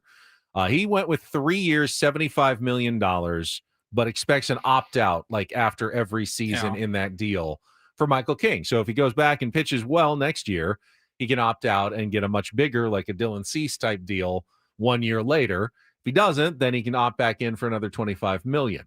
Oh my gosh. If Michael King's seasons here in San Diego were flipped and his first year was injury ridden, but when he was out there, like he saw some pretty nasty stuff and then he just threw everything out the door and just like was killing it this year, he'd probably be making $200 million this offseason. I feel like Michael King's weird injury, though, the nerve thing, that feels more fluky than anything else. I'm not so worried about it. I think Michael King actually may get more than that, like a fourth year. You've seen enough. A little bit more. I've seen enough. You've seen enough that if the Padres' financial situation was different and they had the money, you would lock him up for like a 6-7 year deal. I mean, at the current financial situation, I would look at Michael King potentially on at least 4 or 5. If other teams are only offering 3, I'd think about offering 4 or 5 and bet on Michael King.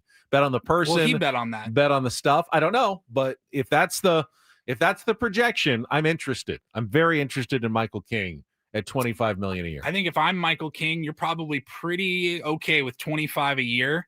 I think with the opt-outs though, because he didn't really get that chance to have like a dominating 2025 and go into a full, like try to get that real big bag in the offseason. So he's going to want to do that again once he has a full healthy season and performs better. How about Robert Suarez? 3 years, $54 million.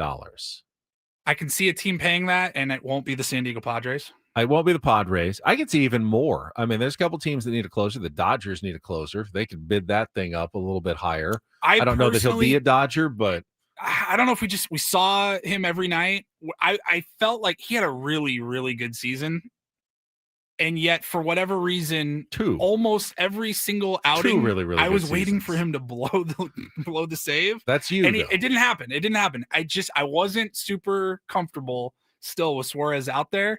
But the numbers are what the numbers are. And his resume is what it is. I think he might get a little more than that. 4 years, more in the $70 to $80 million. He's going to get paid. Absolutely. Luis Ariz, 2 years, $30 million.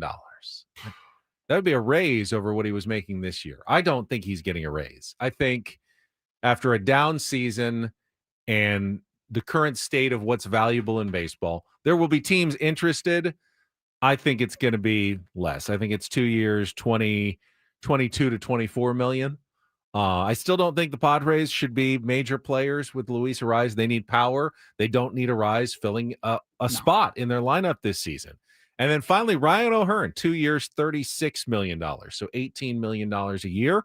He has less of the track record, but is coming off an all-star, really good season. That seems about right to me.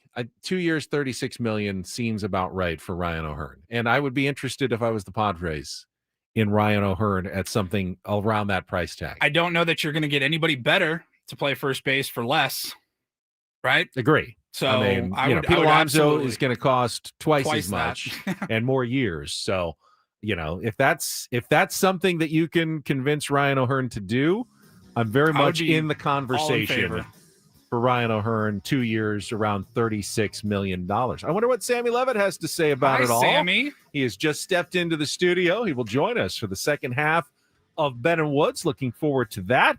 Coming up next on San Diego's #1 sports station, 97.3 The Fan. Don't go away.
Halfway home on a Wednesday. Welcome back into Ben and Woods. Woods will be back tomorrow. He's at Disneyland celebrating Taylor's birthday with the family today. Glad he could get away. He could almost guarantee that there was going to be a Padres managerial announcement while he was gone, just by leaving. But it hasn't happened yet. He assumed it would be yesterday, right around 10:03. And then he would just have to stew in it for like 48 hours. Yeah, until he'd miss the press hours. conference, he'd miss everything. Well, maybe there's another force working against him, because joining us now for the rest of the program is our friend off-season, Sammy Levitt, Padres pre- and post-game show host. And Sammy just revealed to me that he has a reason to think that the press conference and announcement will come next week. And why is that, Sammy? That's because I'm out of town next week. Going to Hawaii for the first time. So that should be great. But I'll admit, first time. I've been rooting very hard for this news to come out this week and have a press conference this week. But with every second it appears, that's less likely. Yeah, we talked earlier about how you don't really want to do a Friday news dump. A manager hire is an exciting moment in an offseason that gets people talking about your team. And the last place you want to do that is like on a Friday afternoon as everyone's getting ready to go out, bars, weekend plans, even the reporters. Press conferences don't go well on Friday afternoons or Saturdays. You want to do it on a Monday or a Tuesday or a Wednesday, have a nice little news cycle for a few days with different stories. So, yeah, Thursday announcement for a Friday news conference is the absolute latest you could do. Although, if you remember 2 years ago, I was talking about this with Adam when we were trying to determine plans on when they would announce this and when there might be a press conference. If you remember a couple of years ago, Mike Schilt, they had the press conference the Tuesday before Thanksgiving.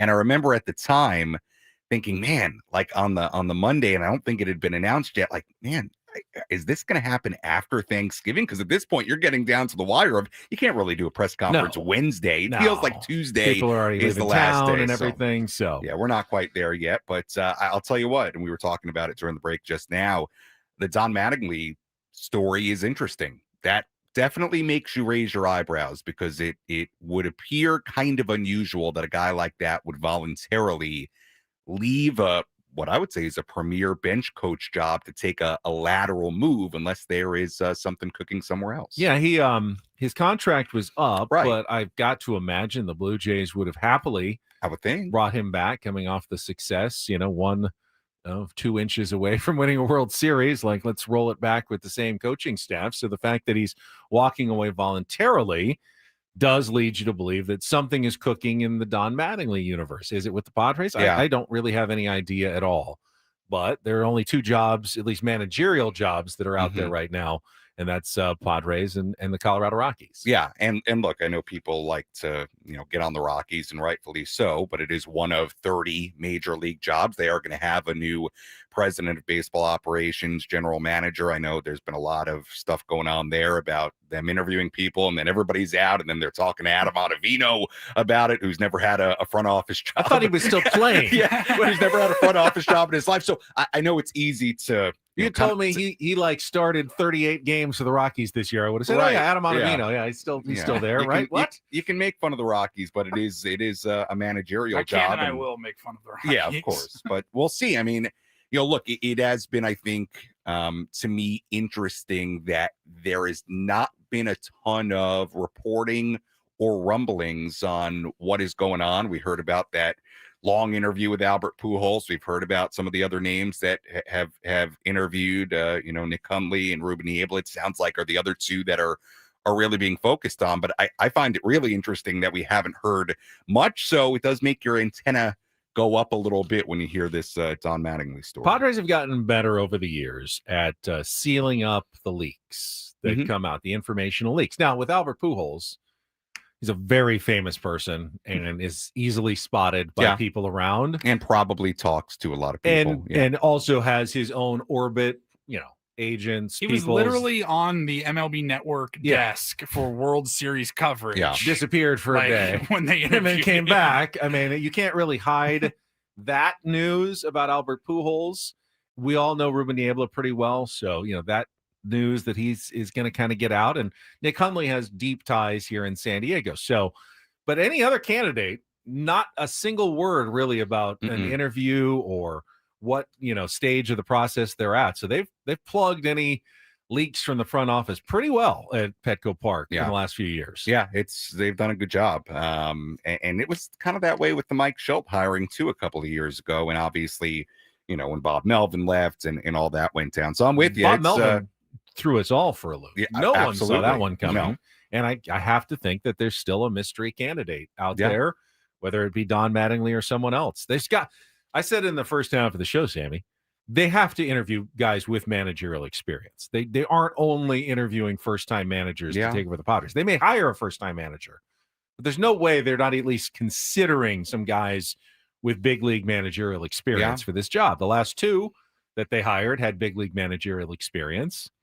Why wouldn't they at least look that direction again this time? Yeah, I agree with you. And I think Don is somebody that's really, really, really respected. I mean, look, he did have winning teams with the Dodgers. Now, that was a team that had a very high payroll for that time. And I don't know if I'd have to go look into it a little bit more. I don't know if the ending was sour in LA, but it was a little weird because he had 90+ win teams before he got let go. And then he goes to Miami. And how do you even judge that with the Marlins? I mean, whatever. But it's interesting. It is. And we shall see. I would have thought you would have had a press conference by the end of this week based on how it was looking, but we shall see. We can do a deeper dive later. Yeah. I have to ask you, though.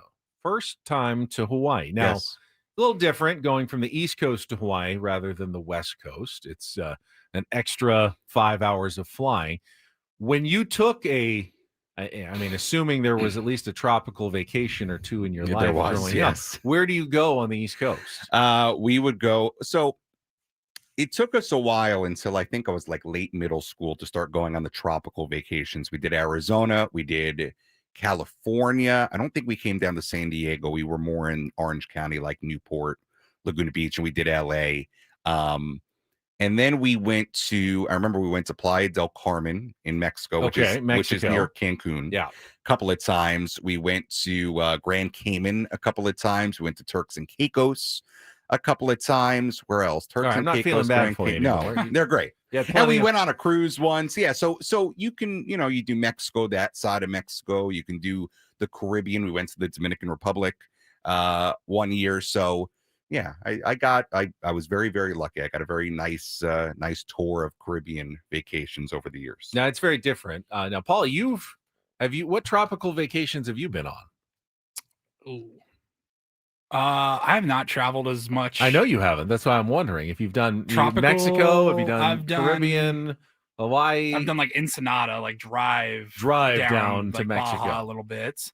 I've been to Belize, and that was a lot of fun. Beautiful. And that's probably it as far as like the tropical. Wow. I haven't been to Hawaii. Haven't been to Cancun. Spring break you didn't do with the boys at San Diego State. We did big Palm spring break Springs trick. a couple Palm times. Springs. Yeah. I never did spring break. That was not my thing. No, neither. It's spring break. Yeah. Sammy and I were partying. It's a little bit different when you go to school at San Diego State. Yeah. Spring break is just kind of always spring break. Right. A little bit. Right. People come to San Diego for spring break. Right. Spring break and bachelor parties. Can't really get into. I have a hard time getting into the concept of bachelor parties. Yeah, mine have been very tame. I would imagine that so. I've attended for sure. I would imagine so. And then you were just in New York back in the. I was back at home. Yeah, we're going all over the place. It was good. Saw my parents, and it's always good to be back there and catch up with my friends. Have a bagel, have a slice of pizza. So it was good. It's that time of year for me to get home and do some travel. Now in Hawaii, are you staying at hotel, Airbnb? What's the plan? Hotel? Yes. Like Waikiki? I think that's part of it. And then we're doing, I was very minimal on the planning of it. You're just along for the ride. Yeah, because my brother and his girlfriend are going and they've been there. So they're more in on it. They'll tell you where to stay. Yeah, they were also planning it during the baseball season. So I was kind of out on the planning, but I know it is Oahu and I know we are staying in two separate places. I believe one of them is Waikiki. Yes. Okay. but I will have more info after I go. And as Paulie pointed out, you'll be there maybe for the Aztecs game on Saturday night. That's why you're going out. Don't know if that's part of your vacation planning, but something big happened. You could be Aztecs there are on good. the scene for us. I mean, big, Aztecs are playing big well. game against Hawaii on Saturday night. Is that now? I admittedly I don't follow Aztec football super closely. Is that a big game for San Diego State? It's a fairly big game because Hawaii is currently, I think, tied for third in the Mountain West. The Aztecs are first, so It's big in the sense that you don't want to lose it. And the Aztecs' one loss was to who? Washington State, Okay. out of conference. So they're 4-0 in the Mountain West. Boise State is 4-1, and then Fresno State, Hawaii, and New Mexico are all 3-2. Okay. So the top two teams get to the conference championship. So if you beat Hawaii, you've basically knocked them out, and you are narrowing your path to get, or widening your path to get to the conference championship game and host the conference championship game. Hawaii is always one of the toughest places to go win, though, because of the travel, and you play at a weird time. It's usually like middle of the night where you're from, and they play 6 o'clock in Hawaii, but like 8 or 9 o'clock in San Diego, I think. So it's always a tricky game for any team to have to go on the road to play in Hawaii. Interesting. Yeah. What would San Diego State have to do to make the college football playoff? Well, they have to win all their games. They have to win all their games. And that doesn't, they would and that need a doesn't lot even of help. come- Yeah, that doesn't Undefeated in even come convincing close. fashion. Right. So that would help, but that still honestly would not get them into the college football playoff. It would require a lot of chaos in like the American Athletic Conference, where North Texas and Memphis and Navy all kind of beat up on each other. Right. And they ended up with 2 or 3 losses each. And then San Diego State was sitting there as like the only group of 5 champion with 1 loss. Right. Riding a 12 or 11 game, 12 game winning streak at the end, and you're going like, and it's still, they'd go like, but still, Memphis with 3 losses might be better than San Diego State with 1 loss, because the competition, San Diego State just hasn't really played anyone. Cal and Washington State are the only, and Washington State isn't a big school, and they lost to them. So they didn't build their resume up very well in the offseason. My alma mater, Northwestern, is playing at USC, I believe, tomorrow night, which I'm not going to. Seemed like a long way to go, and I'm not that into. I wasn't that committed to Northwestern football to head up there, but it's as close as they're going to get. Do you ever broadcast any football games? Oh yeah, yeah, oh yeah. For WNUR, student radio station. Yes, a lot. Nice. So they'd have a student broadcast and like a regular. They were commercial broadcast. They would. As well? They were on WGN radio in Chicago, which was always interesting because that was a big station and felt very big for Northwestern football. Does, yeah. Sure. But they were on WGN forever, and then they would have the student radio broadcast, because that's the Cubs station during baseball season. It was. It's not anymore. I think they're on. They have their own network, don't they? 670 The Score. Oh. Which Oh, I think, radio, I think it's an Odyssey station, sister station. Yeah, some would call it. They are. So I think they're on there now, but they were on WGN forever. Bulls, Bears. I mean, there's a lot of sports in WGN still that around? town.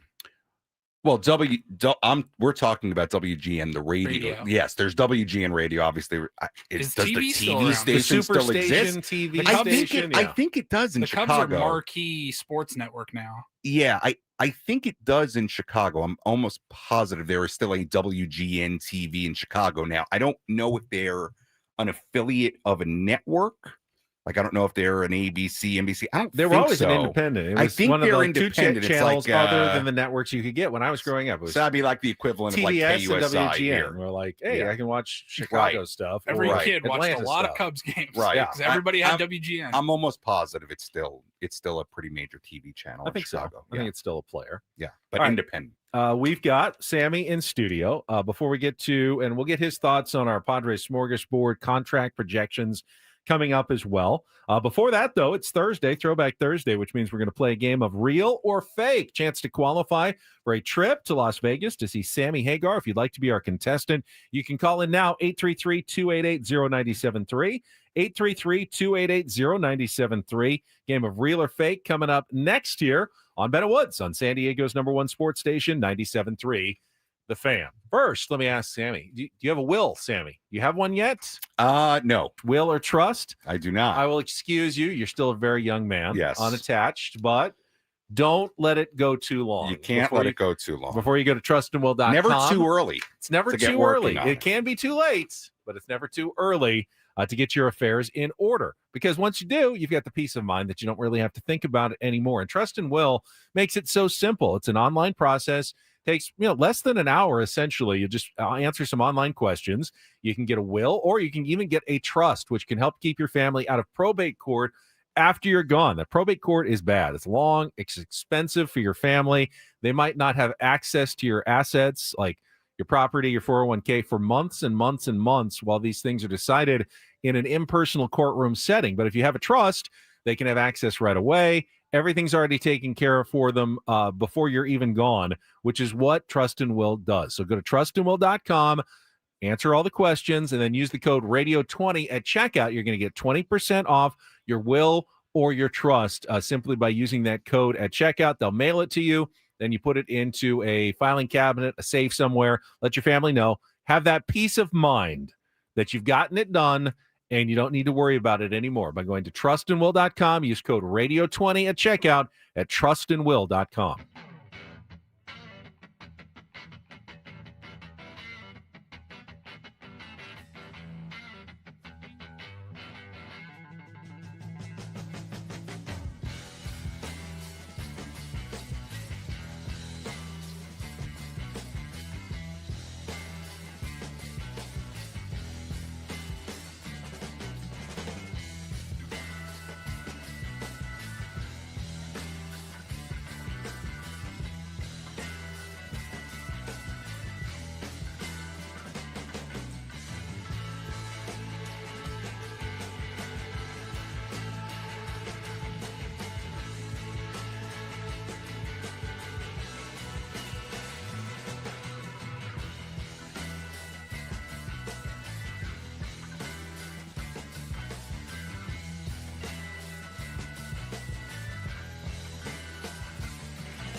Hey, player, this is all yours. This room with this view. This speakeasy with this cocktail. Hey, could you make that too? The spa with this. Ah. And this pool on this roof. This is all for you. The all-new Hamul Casino Resort, now open.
Woods appear on the David P. Shapiro fan hotline. David P. Shapiro, criminal defense attorneys, helping good people regain control of their future when charged with a crime since 2010. Visit davidpshapirolaw.com. Well, technically, that's not true. Sammy is a guest of the program, and he is just sitting right here in front of me.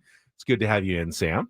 It's great to be here. By the way, I was thinking during the break with Woodsy at Disneyland. Speaking of places I'm going, I have been, I haven't been. I've never been to Disneyland. Never. I've been to Disney World in Florida a couple of times. I went once to Disney World. I preferred Disneyland. Interesting. But Disney World is a lot bigger. Disneyland's better. Is bigger always better? Bigger is not always better. No, it's not. Plus, there's no Matterhorn at Disney World, but there is at Disneyland. Interesting. Although I saw that Taylor didn't want to ride the Matterhorn. No, because he didn't want someone to hit him with a horn. Apparently. Now, do they have Space Mountain at Disneyland? Yeah, they do have Space Mountain at Disneyland. I do like Space Mountain. So at some point, we'll see. Maybe before spring training. Maybe that's who I need to go with. See, I said I can't go alone because that's creepy. But maybe Sammy and I can go to Disneyland together at some point. Either way, whether you take Taylor or Sammy, I want to document all. Still documented. All right, Sammy, it's Throwback Thursday. We got a contestant on the line. Let's get to it. It is time to play Real or Fake. Some are here for the compelling sports talk with Ben and Woods. You can go plow through another donut. It's time for Real or Fake on 97.3 The Fan. Tell the people what they'll win today. The people is Clinton is our contestant in this case. Hello, Clinton. How are you? Hey, what up, guys? I'm good. You've got Sammy to help you out. You are the phone a friend over there. If Clinton ever needs any advice on any of these real or fake categories, it is brought to you by Bay Alarm. Security and fire alarms for every business. We got you. And if you get 4 out of 7 correct, Clinton, you will qualify for our grand prize monthly drawing trip for 2 to see Sammy Hagar in Las Vegas, including 2 tickets to his March 20th show, a 2-night stay at the Park MGM, and a $100 gas card. You can check out Sammy's residency at the Dolby Live at Park MGM by going to Ticketmaster.com. So we had a bunch of fun with a special game on Monday involving college basketball players, current college basketball players with some unusual names. I actually have a few left over, so I thought we'd revisit that one more time. So, Clinton, I'm going to give you a name. Oh, boy. You tell me if it is a real college basketball player or it's a fake I've thrown in to fool you. I don't know if Sammy knows any of these, but he's more than Clinton, did you happen to hear help. this? Did you happen to hear our game on Monday when we did this? I heard part of it. Yeah, right. I clip in and out sometimes. So. Okay. All right, so good luck. Here we go. Round number 1. Joey Tribbiani, real or fake college basketball player? That's big time fake. That is fake. Joey from Friends. Yeah. All right, 1 for you. You need you didn't even 3 try more. on that. Didn't even try. It was very easy. All right, King Prince. King Prince, real or fake? That's real. That one is fake. Oh, that's all right. See, I don't know my college basketball. That's right. No one knows any of You these wouldn't know guys. any of these. You were not going to know any of these guys. All right, that's 1 and 1. We go to round number 3. Wiggy Ball, real or fake? The last name is what now? Wiggy Ball, real or fake? Oh gosh. I'm going to say real again. And you'd be right. I don't think he's related to Lonzo and LaMelo, but he is a guard for Louisiana Monroe. Wiggy Ball. All right, that's 2. You're halfway home. Let's go to round number 4. Dr. Bradley. Dr. Bradley? Dr. Bradley. Stat to the ER stat. Dr. Bradley. Why not? Yes, let's do it. I can see a person have a doctorate in being college basketball. And you would be correct. Guard from Bethune-Cookman. Nice. You're correct, but it's not like he's graduated with a doctorate and he's a doctor. His name is DOCTOR. Yeah, he's Dr. Bradley. Yeah. Nice. All right, round The number doc. 5. Chandler Bing, real or fake, Clinton? That's big time fake. That is absolutely Oh real. my He's actually a really good player. He's What? a forward for Vanderbilt. What? No way.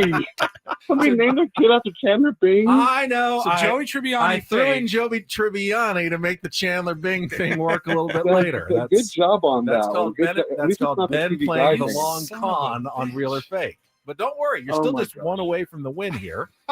Oh, phew. Round Oh, number God. 6.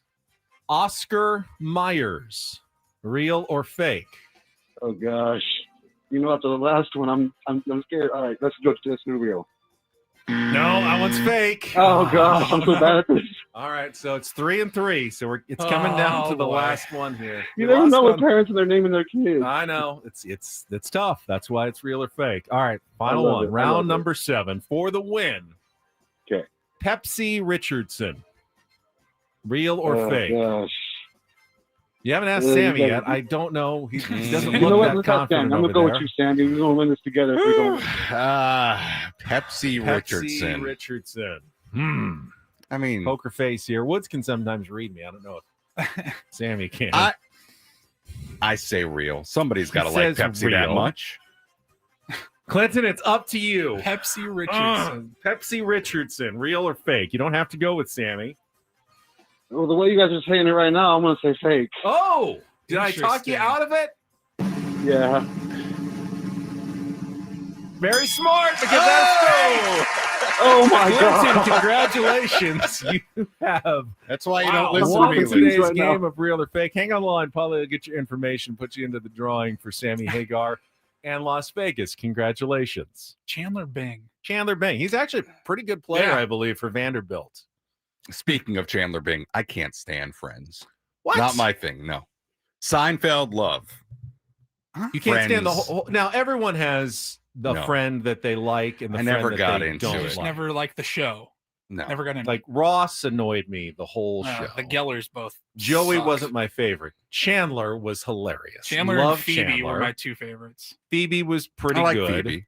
Monica was annoying. I was okay with Rachel. Yeah. I just saw Jennifer Aniston. She's dating somebody new. I know. You saw that too. I did. Wow. Woods and I were talking about it yesterday, and we looked up. How old do you think Jennifer Aniston is?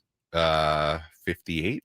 She is 56, Wow. and she looks fantastic for 56. She looks fantastic for 36, honestly. Yeah. All right. Again, congratulations, Clinton. You have qualified for Sammy Hagar. We will come back. Now, I haven't talked to Sammy since the World Series ended. Mm-hmm. And I know it's been a couple of weeks. I saw an unbelievable breakdown, not of the Isaiah Kiner-Falefa leadoff. That's been done to death. But a different play that may have cost the Blue Jays the World Series. I want to get your thoughts on it. Coming up next with Ben Woods on San Diego's #1 sports station, 97.3 The Fan. First, I get to tell you about SDFatLoss.com. SD Fat Loss is how I lost 40 pounds in 60 days. And while that sounds pretty amazing, it's actually what you can expect if you do the program yourself. A pound of fat per day, 10 to 20% of your body weight in just 60 days. That means if you weigh 200 pounds, you can expect to lose between 20 and 40 pounds in 60 days. If that sounds good, set up your free consultation by going to sdfatloss.com. They will explain how the program works, how you can jumpstart your metabolism and lose weight by eating real foods like chicken and steak. I ate a lot of that during my 2 months, and I lost the weight fast. No bars or shakes to buy, no prepackaged meals. It's just real food from the grocery store, from restaurants. You can even eat out and still lose the weight. No exercise necessary, and no injections with the potential harmful side effects. This is just a real way to lose weight, and that makes it so sustainable that you keep the weight off after you're done, which I have now for 2.5 years. Why lose the weight if you're just going to gain it right back? So set up your free consultation by going to sdfatloss.com today. Go to sdfatloss.com. Results may vary.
Hey, player, this is all yours.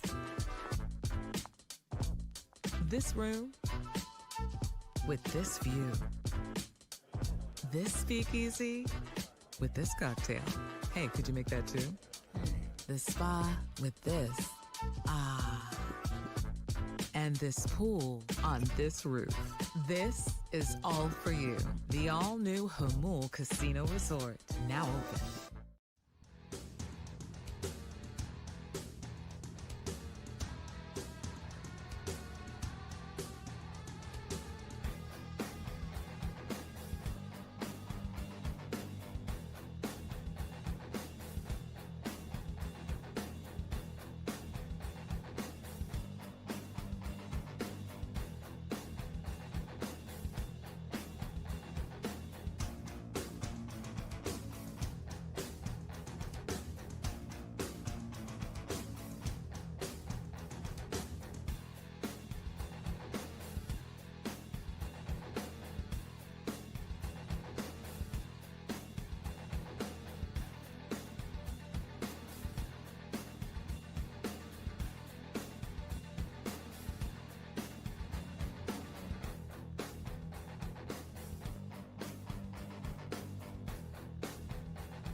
Took about a week, but might have been the best wrap up of Game 7 of the World Series I've seen so far. Oh, is this the John Boy? No, one? this is Tom Verducci at SportsIllustrated.com, and there was one play in particular that I hadn't even really thought about that may have absolutely cost the Toronto Blue Jays the World Series, and it wasn't the Isaiah Kiner Falefa lack of a leadoff, which is part of the story, of course. But I want to get Sammy's thoughts on this as well. First, though, this hour on Ben and Woods is brought to you by IHOP, introducing the IHOP value menu, where all your breakfast faves are just $6 each every day. Where else can you get a big filling sit-down breakfast for only $6? Go to your happy plates with the $6 IHOP value menu, available every day at IHOP. $7 in some locations. Can I take it's from Game 7? Yeah. Can I take? Let me try to guess. Okay. So it's not the play at home plate. It's not the play at home plate, which of course was the bottom of the ninth. So if you'll remember, and I had kind of forgotten about this, but after Will Smith's home run in the top of the 11th inning, the Blue Jays still had their at bat, and they got the leadoff double from Vladimir Guerrero Jr. So they had the tying run out at second base, and then they had Isaiah Kiner Falefa lay down a bunt to get him over to third. Right. I don't have a huge problem with that. Playing for the tie in that situation, knowing IKF's not much of a hitter, and you want the run to score with an out potentially from third base. So at that point, Mark Pryor, and this is what Tom Verducci wrote about. Mark Pryor goes out to the mound to visit Yoshinobu Yamamoto, who's in relief. Orders Yamamoto pitch around Addison Barger. Right. Which he did. He didn't throw him even close to a strike, of course, to get to a slower runner in Alejandro Kirk, potentially setting up a double play grounder. And Barger, who had a great series. Yamamoto, who throws a lot of, sinkers, ground balls, gets a lot of ground balls. Kirk hits into twice as many double plays as your average guy because he's not that fast and he makes a lot of contact. So that was great strategy by the Dodgers to do that. What Tom Verducci posited was the Blue Jays should have countered by having Addison Barger, a plus runner, steal on the first pitch. or at least fake stealing and see what the Dodgers were going to do, because the Dodgers might not have even risked throwing down or even sending someone to cover, because Alejandro Kirk makes good contact. And if you vacate one of the positions in the middle of the infield to cover second base, you may have just cost yourself the entire World Series, because if he hits a ground ball and it turns into a hit and run, you've tied the game and you've got first and third and still one out with a chance to win the game. But in that situation, Barger didn't even threaten going. He was pretty close to the base, was afraid of not getting, picked off or something like that. So they did not be bold and put their runner in motion in that situation where that might have saved them from the double play. Hits that grounder. If he's running on that play, you can't turn the double play. The runner scores from third. You got a tie game at least, and you probably have the winning run out at second base with 2 outs and a chance to win it with a single. But because they went conservative, didn't send the runner, ends up with the double play, and the series is over. And I hadn't even thought about that one. Of course, you think a ton about the leadoff with IKF at third base. Did Kirk swing at the first pitch? It was not the first pitch. Wow. Barger just so it's an stood even better there on the point. first pitch. Yeah. Just stood there on the first pitch, didn't do anything. And then the Dodgers felt pretty comfortable. Okay, he's not going. Well, it's a really good point, because I think when you look back on it and you're not in the heat of the moment, obviously in that spot with Kirk up, you were trying to do everything you can to stay out of the double play, right? And they didn't. So it's a good point. Very good breakdown. Very interesting. And that's one of the things you love about baseball. You think you know the sport pretty well. You've watched it your whole life. And then, all of a sudden there's just one more little next level bit. And it's one of the things truly that I believe Mike Schilt was very, very good at. Like he would have thought of that, as if he was the manager in that situation. Those are the tiny things that I think he excelled at as skipper. Obviously, had his strengths and shortcomings, as everyone does. But I do believe that one of his strengths were those tiny little advantages that you find that you can get in a situation. I still, they had video now of IKF and the third base coach for the Blue Jays, like even drawing a line, like, here's how far I want you to get off. And, you can complain he should have been further off. He was following the instructions of his coach in that situation, not risking getting doubled off at third. And I also think that if Rojas doesn't, basically fall backwards and he's way off balance, that's a very, very easy play at home plate. The only reason it was as close as it was is because Rojas kind of fell off balance, had to make the throw falling backwards. I mean, it's not, I don't view that play as Kiner Falefa costing them a run in a World Series win. It was only as close as it was because of the way Rojas had to field the ball. That's very true. That's very true. By the way, and an interesting thing to think about, not so much on the IKF lead, it was a really good job by the home plate umpire, and I don't remember who it was now.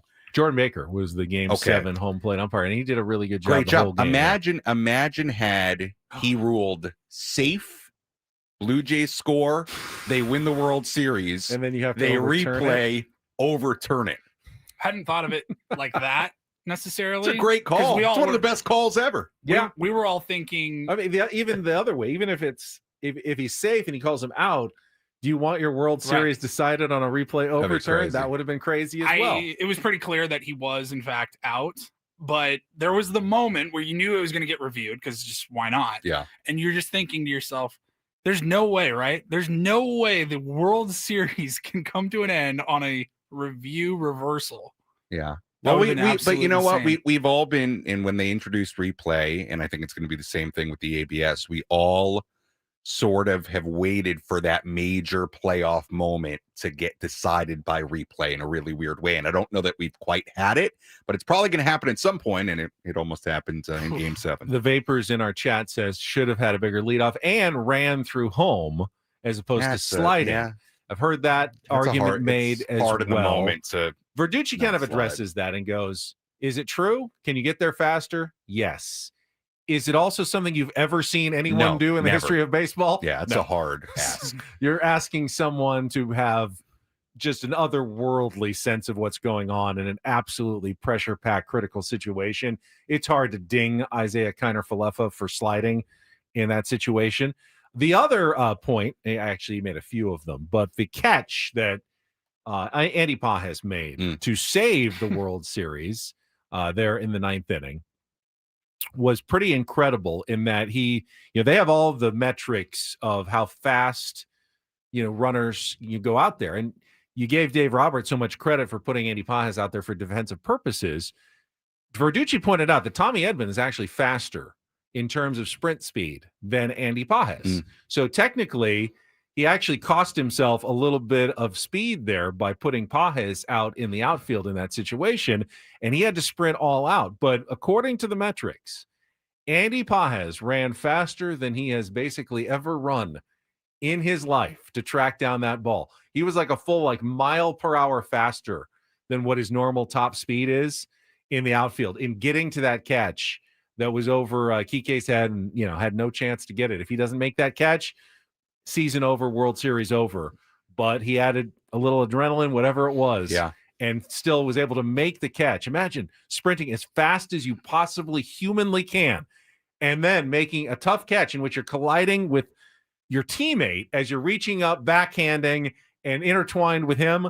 I can't tell you how great that play was by Andy Pages. That would have been a home run at Fenway. I think it would have been a home run at Wrigley Field, a couple of ballparks. That ball was hit really, really well. Well, the other aspect of Pages going in that I thought was part of it was Edman. He had dealt with the ankle injury for a while.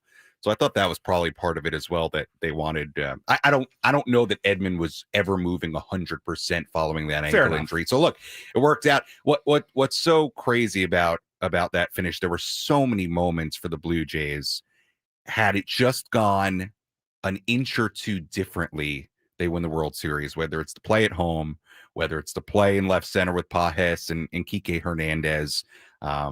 If Jeff Hoffman makes a slightly better pitch to Rojas, I still to this day I don't know how, if you're a Blue Jays fan, you're managing through being that close. All right, we got Sammy Levin in studio. We're going to check traffic before the top of the hour here. We just got a gnarly update on the story that was breaking earlier: the death of Dallas Cowboys 24-year-old defensive end Marshawn Kneeland, and what actually happened here. We'll let you know coming up next year on 97.3 The Fan.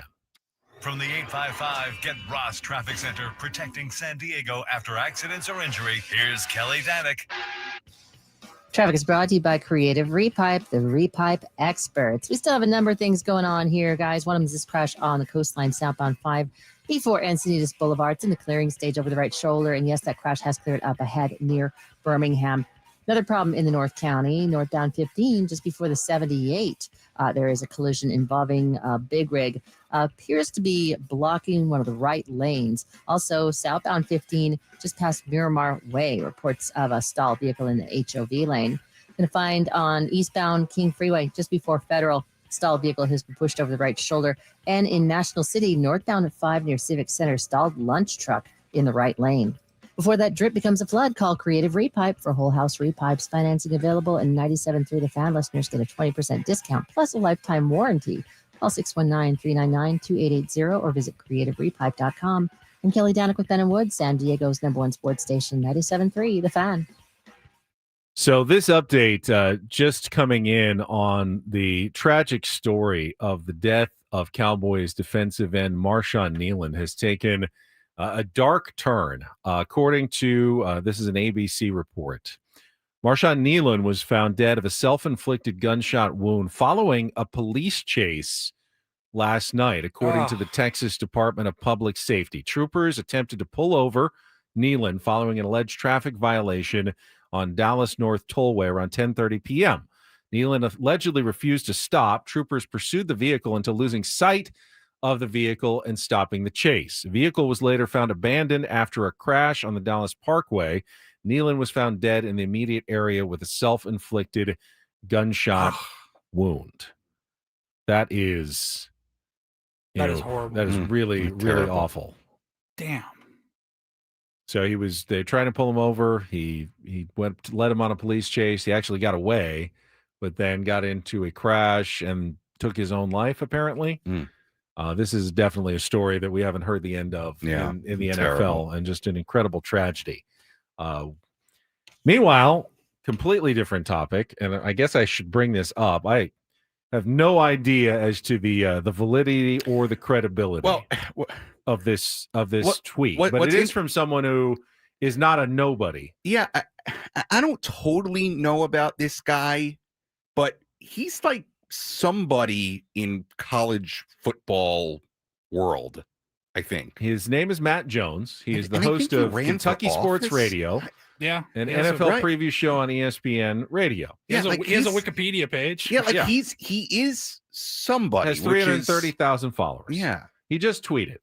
And again, I have no idea how true If this you don't is know or- what we're talking, if you haven't seen this yet, Yeah. you probably haven't. says random You're gonna person flip. random person just texted me, quote, Craig Stamon is the new Padres manager. So I'm going to break that, even though I don't know who that is. He continues, if Craig Stamon, who I reiterate, I did not know existed until moments ago, is not the new Padres manager, I will go back to having zero Padres info and scoop. Okay. I mean, that's odd. Now, Craig Stamon has been serving as a assistant to AJ Preller in the Padres front office and is a very well-liked and respected member of the Padres organization. Smart guy. Not a name that we had ever heard brought up as a potential managerial candidate for the San Diego Padres. He is originally from Ohio area, which is near Kentucky. So I don't know if that has anything to do with who I was might trying be to. I'm looking at texting a Matt. Kentucky sports reporter I'm looking about at Matt something like Jones's that. Wikipedia, and I'm Well, like, what connections does he have to like Texas, AJ Preller? Like, I don't know. If the Padres were interviewing and interested in people currently inside the organization, whether it be, let's say, an AJ Ellis, we obviously know Ruben and others as well. I mean, I can see a world where Craig Stamon would get an interview. 100%. It's not so completely bonkers. I that don't think can so. Totally dismiss this. It's a very odd. If he said Eric guy to- Hosmer is returning to baseball, he's Right, going to manage troll. the Padres, I would be like, okay, that is not happening. I Craig don't. Stamon's the guy where you're like, everyone has said he's going to be a coach at some point if he wants it. Right. Nobody thinks that he couldn't do that job, and I don't know what his aspirations are. I could see Craig Stamon, based on how well respected he is and the guy he is, I could definitely see Craig being a manager one day. He was perhaps the most respected player in that Padres clubhouse, even though he was really just a mop-up bullpen guy for the most part. Everybody just loved Craig Stamon. The definition of a glue guy. My question is, who is texting Matt That's Jones? what I wanna this? know, Is too. this a random guy, or is this somebody legitimate that he would actually tweet it? It feels like it's one of those, degrees of separation thing, maybe like, hey, someone who knows Craig Stamon also knows Matt Jones and just said, I just heard this news. I'm going to tell my friend in the media what I just heard. I think it's pretty unlikely that this is It true. does feel somewhat unlikely. But the guy, Craig Stamon, you could see managing one day. That's Again, not crazy. Again, Well, and if this Matt Jones is in fact a legitimate media member, like he has nothing to. He's not trying to troll. be the oddest breaking news of all time. We'll come back next on The Fan.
Just to be clear, I am not ready to pronounce the Craig Stamon era of Padres baseball underway based on one tweet from Kentucky this morning.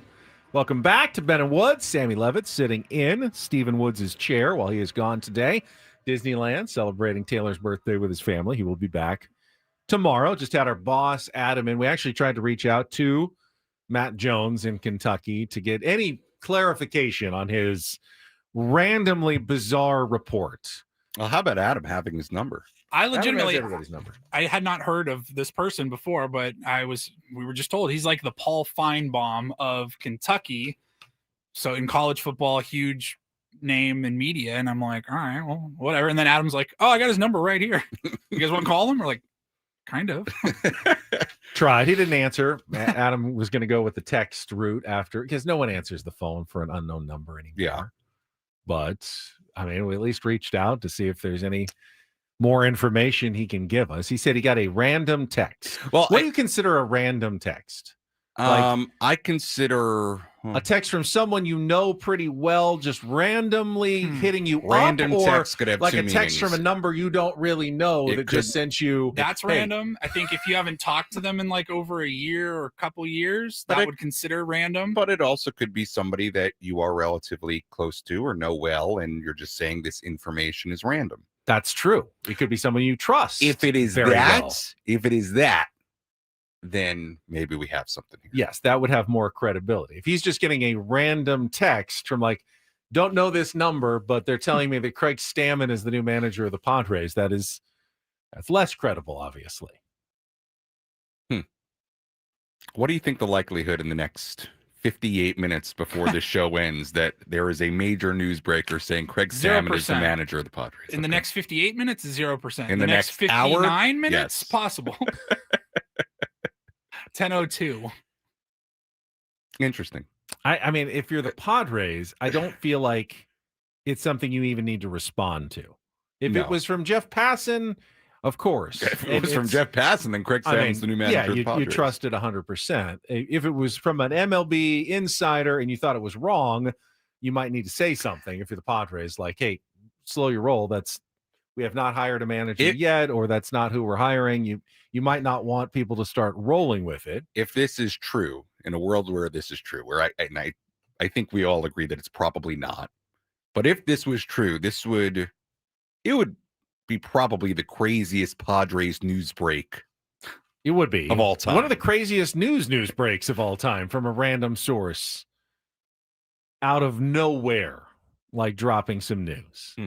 We've already proven this week that there's a number of Padres legends and insiders who listen to this show on occasion. Just, randomly text me, yes or no. Just yes, if it's Craig Stamon, or no. I will Trevor not. Hoffman, if you're listening. I will not reveal who it is. I just want a yes or a no on my text, so I can at least know what direction to go with this very, very unusual report out of Kentucky Look, if from a it's- basketball reporter and football reporter in Kentucky. I know it's easy to know, like, you're like, okay, this is clearly a troll account or something like this. Nobody knows who this is, if this person even exists. When this person does in fact exist, Matt Jones, you may be not super familiar with him, but he's well established in Kentucky college football scenes. It's just very weird. And then, like you said, if Jeff Passan, like 2 days ago, was like, I'm hearing Craig Stamon could be a dark horse candidate for the Padres job, we would all go, hadn't thought about that. But Again, man, don't I can hate see it. that. Don't totally hate the idea. I mean, like, and I alluded to this earlier because I thought I had read this somewhere because I vaguely know who Matt Jones is. I mean, I'm just reading off Wikipedia here. Jones considered running for the U.S. Senate in 2020, but announced in November of 2019 that he would not enter the race.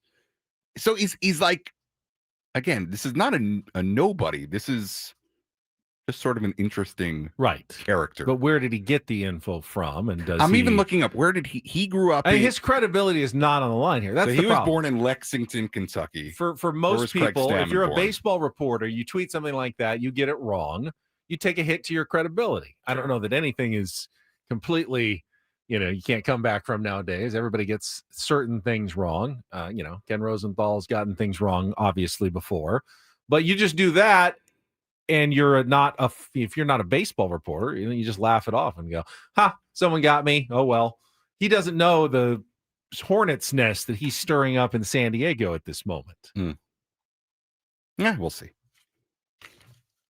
I have yet to receive my random yes or no text. Let's get to the biggest fan from random insiders. Oh yeah, we've got to get to it. Thank you, Paulie. Yes, it is 9:00. It means it is time for us to announce today's biggest fan. If you hear your name called, you'll have 10 minutes, and we will make it official 10 minutes from now for you to call us at 833-288-0973 and qualify for our grand prize, 20 tickets for you and your friends for a night in our Odyssey Suite at a Padres game next season with the fan staff. Today's name at 9 a.m. is Ramon Garcia from San Diego. Ramon Garcia, you now have 10 minutes to call us at 833-288-0973. Get your name into our grand prize drawing for the night in the Odyssey Suite, and it's not too late for everybody out there. Register your name at 973thefan, sd.com/biggest-fan. While we wait for Ramon to call, Paulie, give us some headlines on the Randall Report. And get things started here with our today's edition of the Randall Report. Now tuned into the greatest. Welcome to the Rindle Report with Paul Rindle. Hi, Paul. All right. 2 stories from the world of sports that we haven't gotten to yet. We'll start off in Major League Baseball. And 1 story that you didn't know you needed. Are you laughing, biatch? It's the Rindle Report Hey, Paul, how you doing? Okay, how are you? on 97.3 The Fan. Are you ready to bless the mood? I need some help, please. That was good. Can I get a yeah? Oh, yeah. All right. All right. All right. How we doing, boys? Good. Fantastic. Little spun out. A little bit. All right, let's get started here. Round of reports. We will get started with some, I won't call it big news. I'll just call it news this morning from ESPN. And I don't know if this matters to anybody. It's official. It is official. I do know that. ESPN announced. Craig Stamon is the new manager of the San Diego Padres. Wait. Yep. Sorry. According to you. whom? Kevin Acey. Just sent it out, and it is now posted on the Union Tribune website. So congratulations, that's Matt the end of the Jones. Matt Jones. You have San Diego everybody. legend. Padres have hired a new manager, Craig Stamon, who spent 6 years as a Padres relief pitcher, has agreed to a 3-year contract, according to the Union Tribune, to become the team's next manager. The surprise candidate that no one was talking about is the new manager of the San Diego Padres. The hire is expected to be announced later this morning. We will let you know if there's a news conference. Of course, we will cover it here on 97.3 The Fan. Immediate reaction. Craig Still is surprised. Very surprised. Yep. Somebody in the organization. Sure. Which somebody very, very well respected. Right. But someone with no managerial experience is going to have to learn on the job a bit. I mean, you're going to need to give them a good coaching staff, obviously, and hopefully you can keep as many of your superstar coaches like Ruben Niebla and Ben Fritz as possible. Now I'm wondering if Don Mattingly is going to be the bench coach of the that Padres. would make a lot of sense, actually. Of experienced former manager. Wow, but a stunner. As a bench coach. I mean, I would classify this as a stunner. Oh yeah, for all reasons. I do feel somebody like who is not reported on. I do feel like we should have thrown his name into the mix. Agree when with we were you. throwing out people like Mark Loretta in the organization, Craig Stamon's name should have been thrown out along with everybody else, and just kind of a blanket sense, just knowing how highly he's thought of. But again, when you don't hear a name at all for 2.5 weeks in a process, and then all of a sudden he's hired, you've got to be considered at least somewhat of an out of left field shocker here. All right. I'm reading, trying to get through Kevin Acey's story here. And this obviously happening just while we're on the air. A tight circle of team officials led by Chairman John Seidler, AJ Preller, Eric Greupner chose Stamon over Niebla, Pujols, Hundley. The plan is for Niebla, who has 2 years remaining on his contract, to be retained. Love that. Okay. Padres are expected to retain most of their coaching staff, searching for a new hitting coach and third base coach. We already knew that. Tim Leeper has been hired by the Mets. Do we know that? I hadn't. I had read that. You read that one? Okay. Yep. According to people familiar with the interview process, Stamon impressed Padres officials in his interviews with the genuine manner in which he communicated his conviction about how a team should be run and his knowledge of the organization. Look, I like Craig a lot. I've always been impressed by him. I think he's a great baseball mind. He's somebody very well respected. So I'm not surprised. And I think we alluded to this when we first read the Matt Jones tweet. I'm not surprised at all that Craig Stamon's going to be a manager.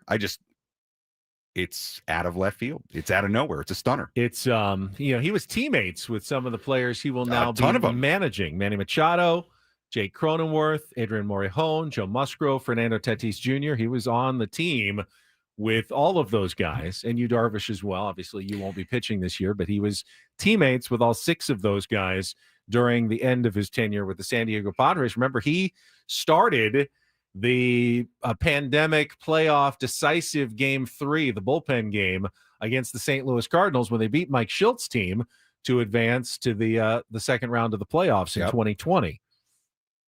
It's a totally different hire than the last 2. Bob Melvin, tons of experience. Mike Schilt, a lot of experience. Although it is similar to Mike Schilt in that he was working inside the organization, very similar with the front office, like Mike Schilt was when then he was brought in to maintain at least some semblance of continuity going forward.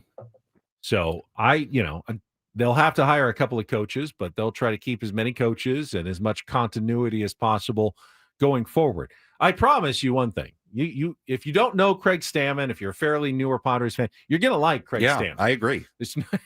I promise you will like Craig Stamon. Yeah, whether he'll be a good manager or not, I have no idea. Yeah, I'm not surprised, and you're right. This probably should have been someone that we spoke more about, that we threw into the mix earlier.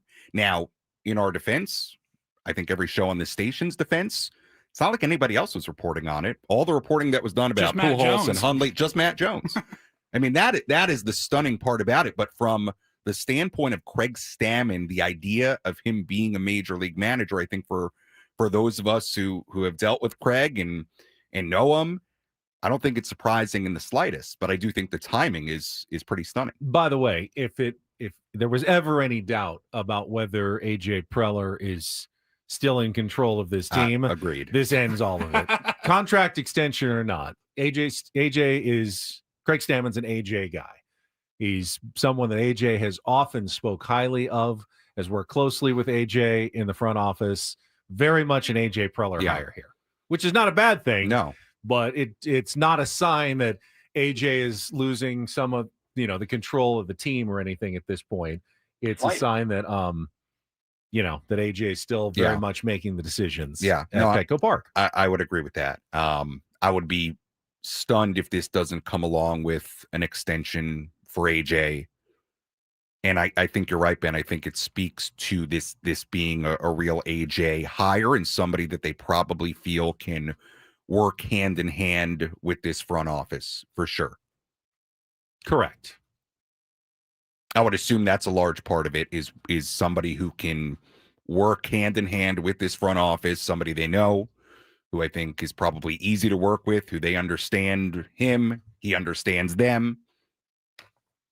Paulie, I think we have our biggest fan on the line. Got to get the important stuff here. Got to make sure we take care of that. We totally interrupted. We got about 4 seconds into the round report when this all broke. We'll let you get back to it. Let's take a break. We will continue to react to the Padres hiring of Craig Stamon as their 19th manager in franchise history. Where's full-time Woodsy? Manager. Woodsy, of course, at Disneyland when this is all happening. We'll be back after a quick timeout with Ben and Woods on San Diego's #1 sports station, 97.3 The Fan. Gambling problem? Call 1-800-GAMBLER. GEGE 000-466. For a full list of games and rules, played at 7 Mile Casino. Visit 7milecasino.com. Craig Stamon needs to unwind after a Padres game. He knows where to do it. It's just 7 minutes from downtown at 7 Mile Casino. Make the short drive down the 5 freeway to Chula Vista. You're going to get off at E. That'll put you right on Bay Boulevard. It's on the west side of the freeway. You stay there within about a quarter of a mile. You turn left right in to the parking lot at 7 Mile Casino. Park right in front. This isn't one of those giant casinos out in the East County where you got to go into the 7th level of a parking garage walk through all the slot machines and get to a card room. No, you walk right in, you sit right down at a California-style blackjack table, play some Texas Hold'em poker. It's going to be a great time at 7 Mile Casino. You can have a great meal at Sammy's at 7 Mile. Sammy's wood-fired pizza, the great menus that you know with the pizzas and the chopped salads and the pastas, plus their 24/7 players menu available at any time during the day with great favorites like the Kung Pao chicken, which I love, and the weekend brunch voted best in the South County, Saturdays and Sundays from 9 a.m. to 3 p.m. Enjoy it in the restaurant, enjoy it on the patio, or if you're a player, enjoy food from the menu, a 35% discount while you're at the tables. So many reasons to check out 7 Mile Casino, just 7 minutes from downtown.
Hey, player, this is all yours. This room with this view. This speakeasy with this cocktail. Hey, could you make that too? The spa with this. Ah. And this pool on this roof. This is all for you. The all-new Hamul Casino Resort, now open.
When major Padres news breaks, you come to 97.3 The Fan. Well, first you go to Matt Jones in Kentucky.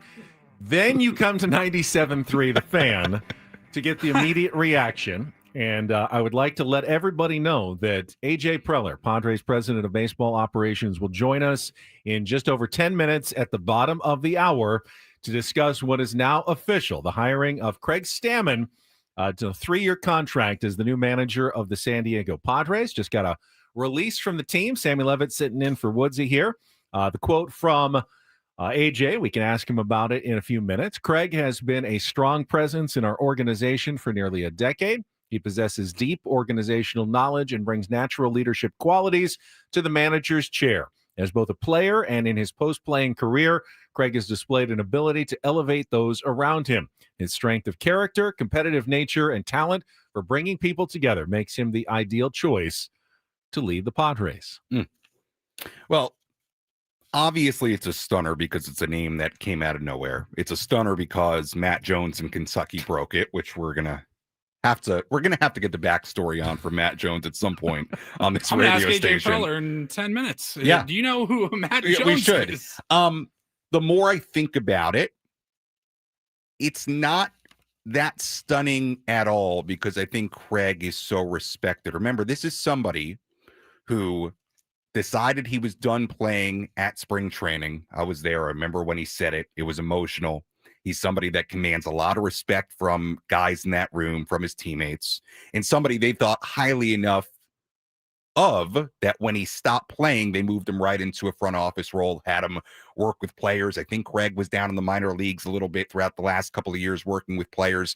So he's somebody who is extremely well respected. And, you know, AJ and the Padres think really, really highly of. However, it is a guy who's going to be a first-time manager at any level. It always actually was almost a mystery to me because, you know, I'm not in that clubhouse, but when Craig Stamon was a player, how unbelievably respected he was. Like he was a superstar player, like an Albert Pujols. He commanded that level of respect in the Padres clubhouse when he was a player without being a superstar level player, with mostly just being a bullpen, a back end of the bullpen guy.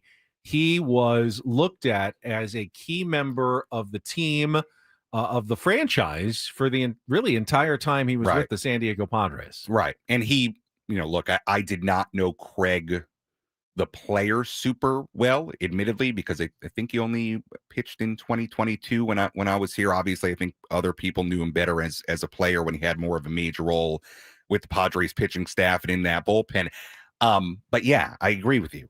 Somebody that is super well respected. Here's the other thing that I do like about it is that, you know, when Mike Schultz showed up and you were thinking there would be continuity there, and he's somebody that could stick around a while and somebody that was coming from the Cardinals and had been in the organization, you know, not to take the Cardinal way line and just flip it into Padre way, but, you know, maybe that's a little bit of what this is of organizational continuity, somebody who's been in the organization, somebody who's been in the front office. If you're looking for the Padres to develop the quote unquote Padre way, well, maybe it's good that you have a guy from within the organization that knows how AJ and how his front office wants things to be handled and how they want things to be done, and somebody that's been at the lower levels a little bit now. To me, it is a nice continuity hire. There's a lot of discussion in the chat right now. Positive, negative.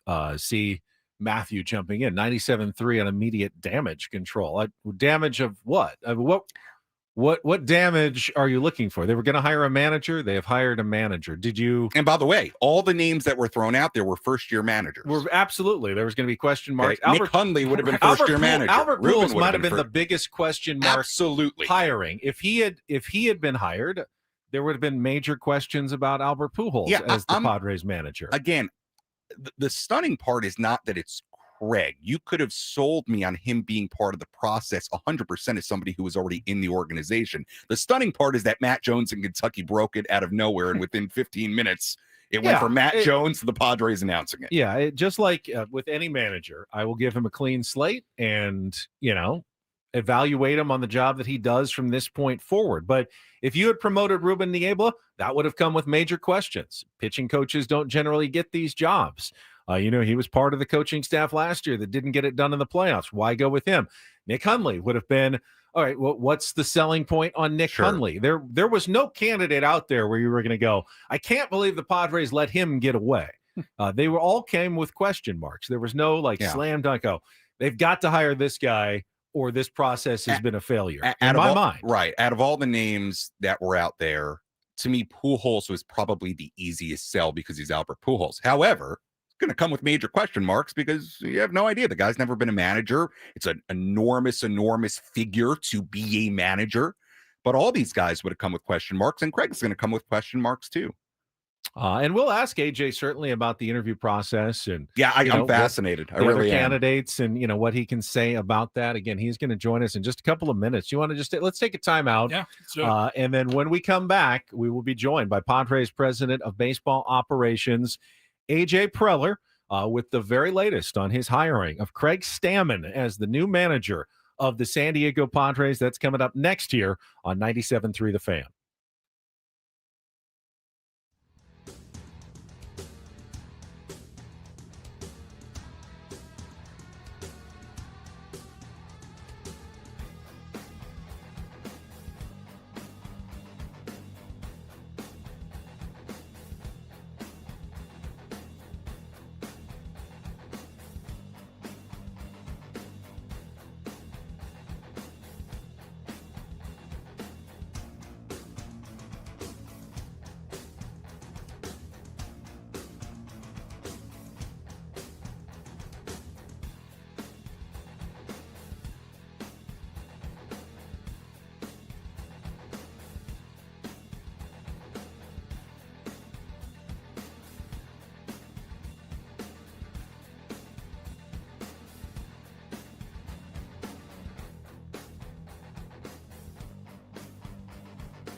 Okay, player, this is all yours.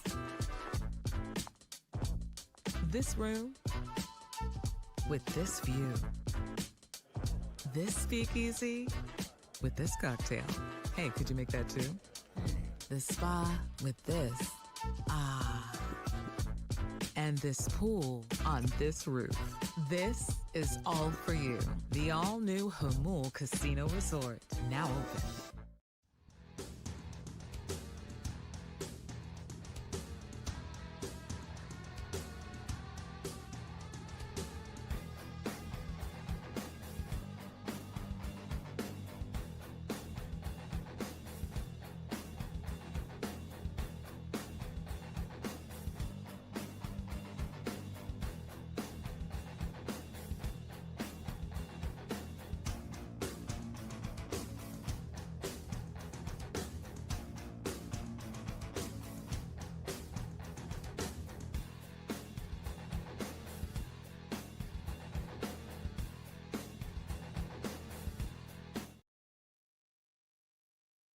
Reacting here on 97.3 The Fan to the hiring of Craig Stamon as the new Padres manager.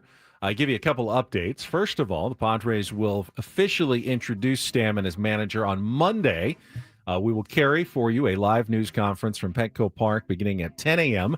here on 97.3 The Fan, which feels like a long time from now. It's four days away before we get the official news conference, which is why AJ Preller, president of baseball operations, is going to join us in just a couple of minutes to talk about the big news in the hiring of Craig Stamon. The other is, for the first time, I don't think they had to Photoshop the picture of Craig Stamon in a Padres uniform to introduce him as the manager. They actually have pictures of Craig Stamon from, this current iteration of uniform wearing that as a Padre. Like he last 2 played years in ago. 2022. His last appearance was with the team that made it to the National League Championship Series. They had the graphic design people at Petco Park ready to go. They've got Pujols. They didn't need Ruben. They got Nick Hundley, in the photo, and they're like, oh, I don't need any of this. Good to go. We already have just the going Craig to the Stamon photo archives. Photo from spring shoot training done. 2022, the headshot. It's absolutely still applicable today. Yeah. So, AJ should call us in a moment. Let's get to Kelly's traffic, last check of traffic, and then we'll wait for AJ's call here on 97.3 The Fan. From the 855 Get Ross Traffic Center, protecting San Diego after accidents or injury, here's Kelly Danick. Traffic is sponsored by Robert Half. Got a few things going on in the North County. South 5 coastline near Encinitas Boulevard. Accident over the right shoulder. Looks like that Encinitas off-ramp may be partially blocked as well. Also, northbound 15 just before the 78. I got a collision being moved out of lanes. And southbound side of the 805 before Mira Mesa Boulevard, we have reports of an accident involving a car and a big rig. It's over the right shoulder. At Robert Half, they found that 67% of companies want to increase contract talent. That's why the recruiters' expertise and award-winning AI work quickly to find the candidates you want. At Robert Half, they know talent. Visit roberthalf.com/talent today. I'm Kelly Danick with Ben & Wood, San Diego's #1 sports station, 97.3 The Fan. All right, standing by for Padres president of baseball operations, AJ Preller, going to join us here before the end of the program. Obviously, some busy goings on right now at Petco Park as they officially announced the 3-year contract to become the new manager of the San Diego Padres. Again, we're getting lots of reaction in our chat right now. Sammy Levitt's in studio with us as well.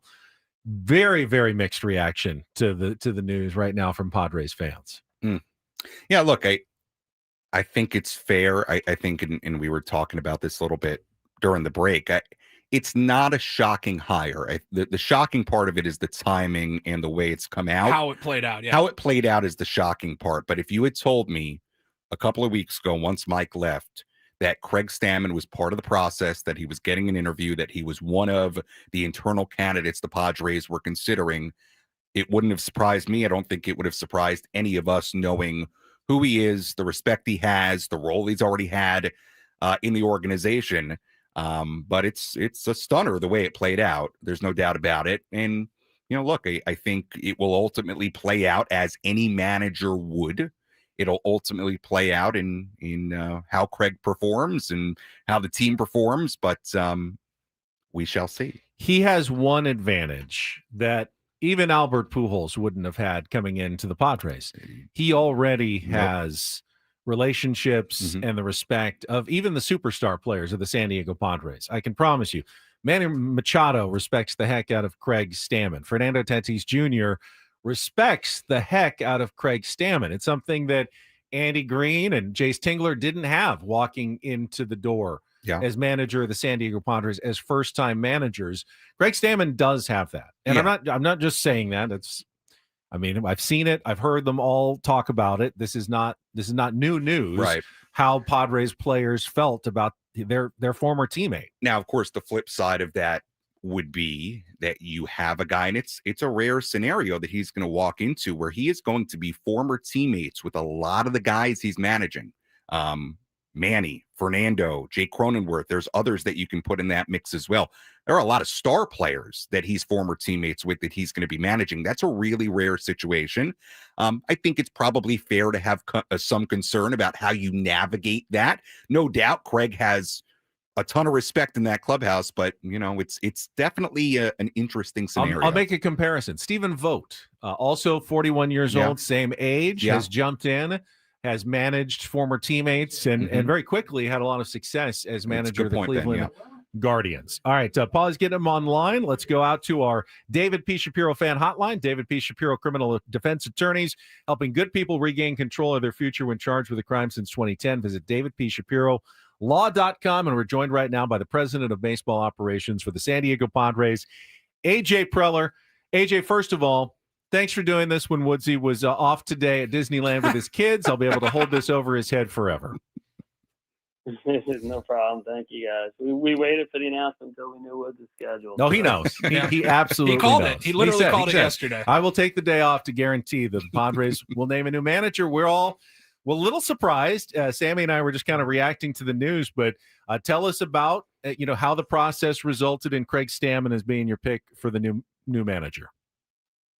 Yeah, I mean, we obviously sat down with long list of candidates to start with, and I think from Craig, he's somebody that he's been in the organization. He's been big in terms of somebody that on the field was extremely hard worker, a player that was on our teams, led in on the field and also in the clubhouse.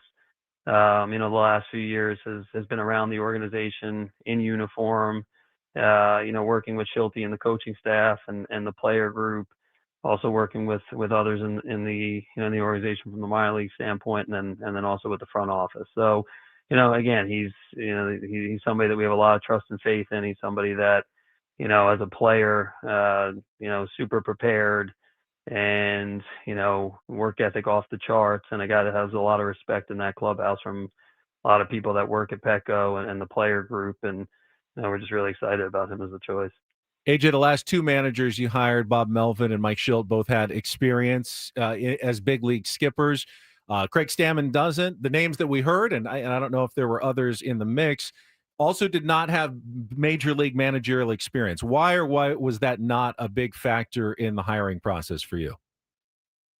No, I mean, experience always is a big factor. I think we talked to, a wide range. We, some names that are reported, some names not, but we talked to, ex big league managers, longtime coaches. We've talked to people in different spots, and I think, to me, I think you look throughout the league, successful managers that come from all different areas, so, like you mentioned with Bob and Mike, we had, two managers that had been managers elsewhere previously and had that experience. But, again, it's more about the person, the individual, and the fit with the team. I think, you look throughout the game and you study it. Some people that, have big league experience, some people have coaching experience, some people have come from the broadcast booth, some people have come from, the front office ranks, some people have come from the college ranks. It's really just getting the right person, the right individual, and Craig's got, those attributes in terms of, leadership and character and, organizational knowledge, and, somebody that's very talented. And, I think for those reasons, we felt like he was the guy that we wanted. We're joined by Padres president of baseball operations, AJ Preller, as the Padres hire Craig Stamon as their new manager on a 3-year contract. AJ, obviously it's not unprecedented situation having a guy who was former teammates with current players step into the manager's spot, but how much did his relationship with current guys on the team, superstars on the team, how much did that play a role in Craig being a fit for this?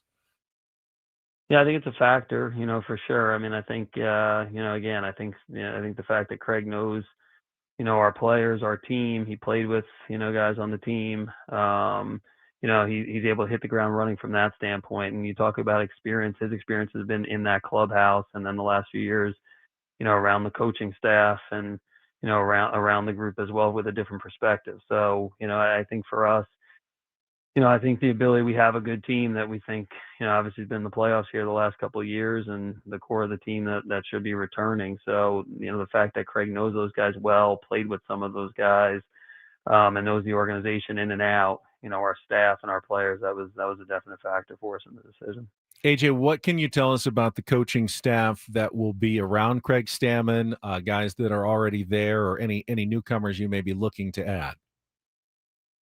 Yeah, I mean, again, like we've been, we've had honest conversation with the staff members. If some of the staff members, we let them know that as we go through the process, they could reach out and talk to other teams. It's I think for us, a lot of the staff members are under contract. They want to be back.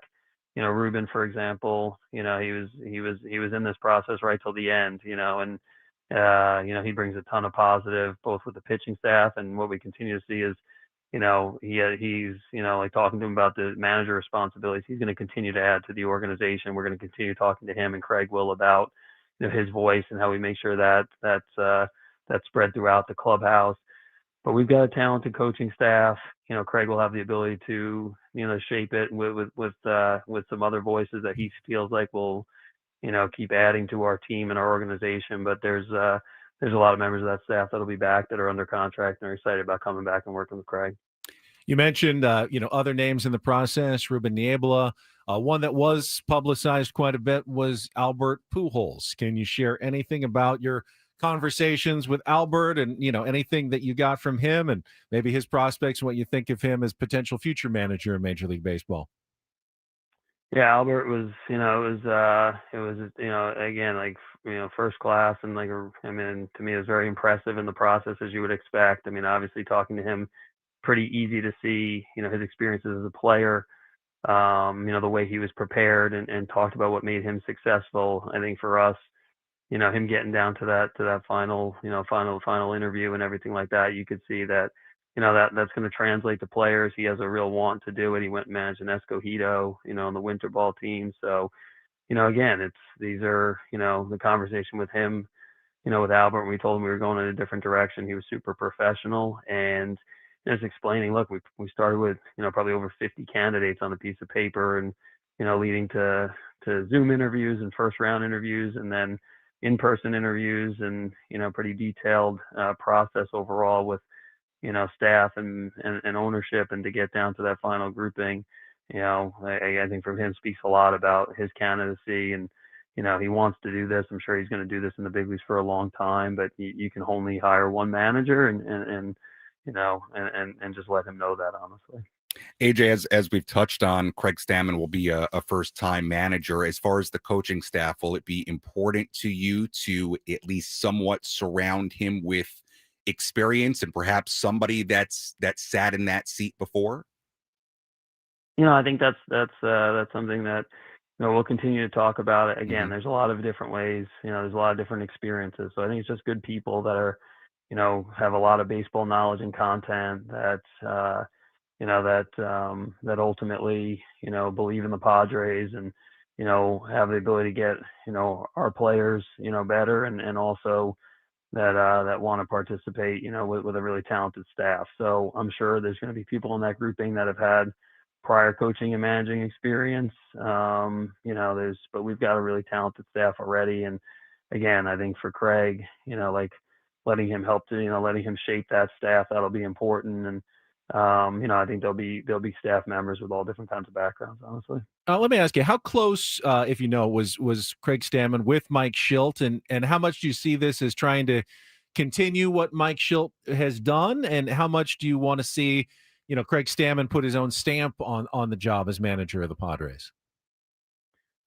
Yeah, I mean, the last few years, for Craig, we, Mike and Josh Stein, myself, we ended up adding Craig, Alan Craig, and AJ Ellis as players that had come off the field that have been part of the organization. Mike wanted them around the big league team. They've kind of been throughout the minor league organization. He wanted them around the big league team, as to help him, to help the staff, and to help grow some of our players. So the unique role that kind of under the maybe underpublicized the last few years, that those three guys that have a ton of experiences and are have been around the Padre organization. They were involved with Mike and the staff on a lot of the conversations and help messaging certain things to players and to staff members. So they're pretty familiar with the current processes. There's a lot of good that's been in place. I mean, obviously won a lot of games the last couple of years. So I think the fact that Craig's aware of that, has been a part of that, has seen that. I think he's going to have his own tweak on certain things, as he should. So I think the whole point of this process is, how do we take this to the next level? Right now we've been, a team that's been in the playoffs and won 90 plus and challenged for titles. How do we take that to a team that, is playing on that big stage in October and, playing in a World Series game? So he's seen a lot on a day-to-day basis and been around it over the last few years. I think there's a lot of good there, but it's he now has the ability to go and shape that and make it better. AJ, with the unique nature of Craig being a former teammate of a number of guys inside that clubhouse, were not former players, were current players, were they asked about their opinion of the next managerial hire and having somebody like Craig? Were they a part of that process at all? I think to me, you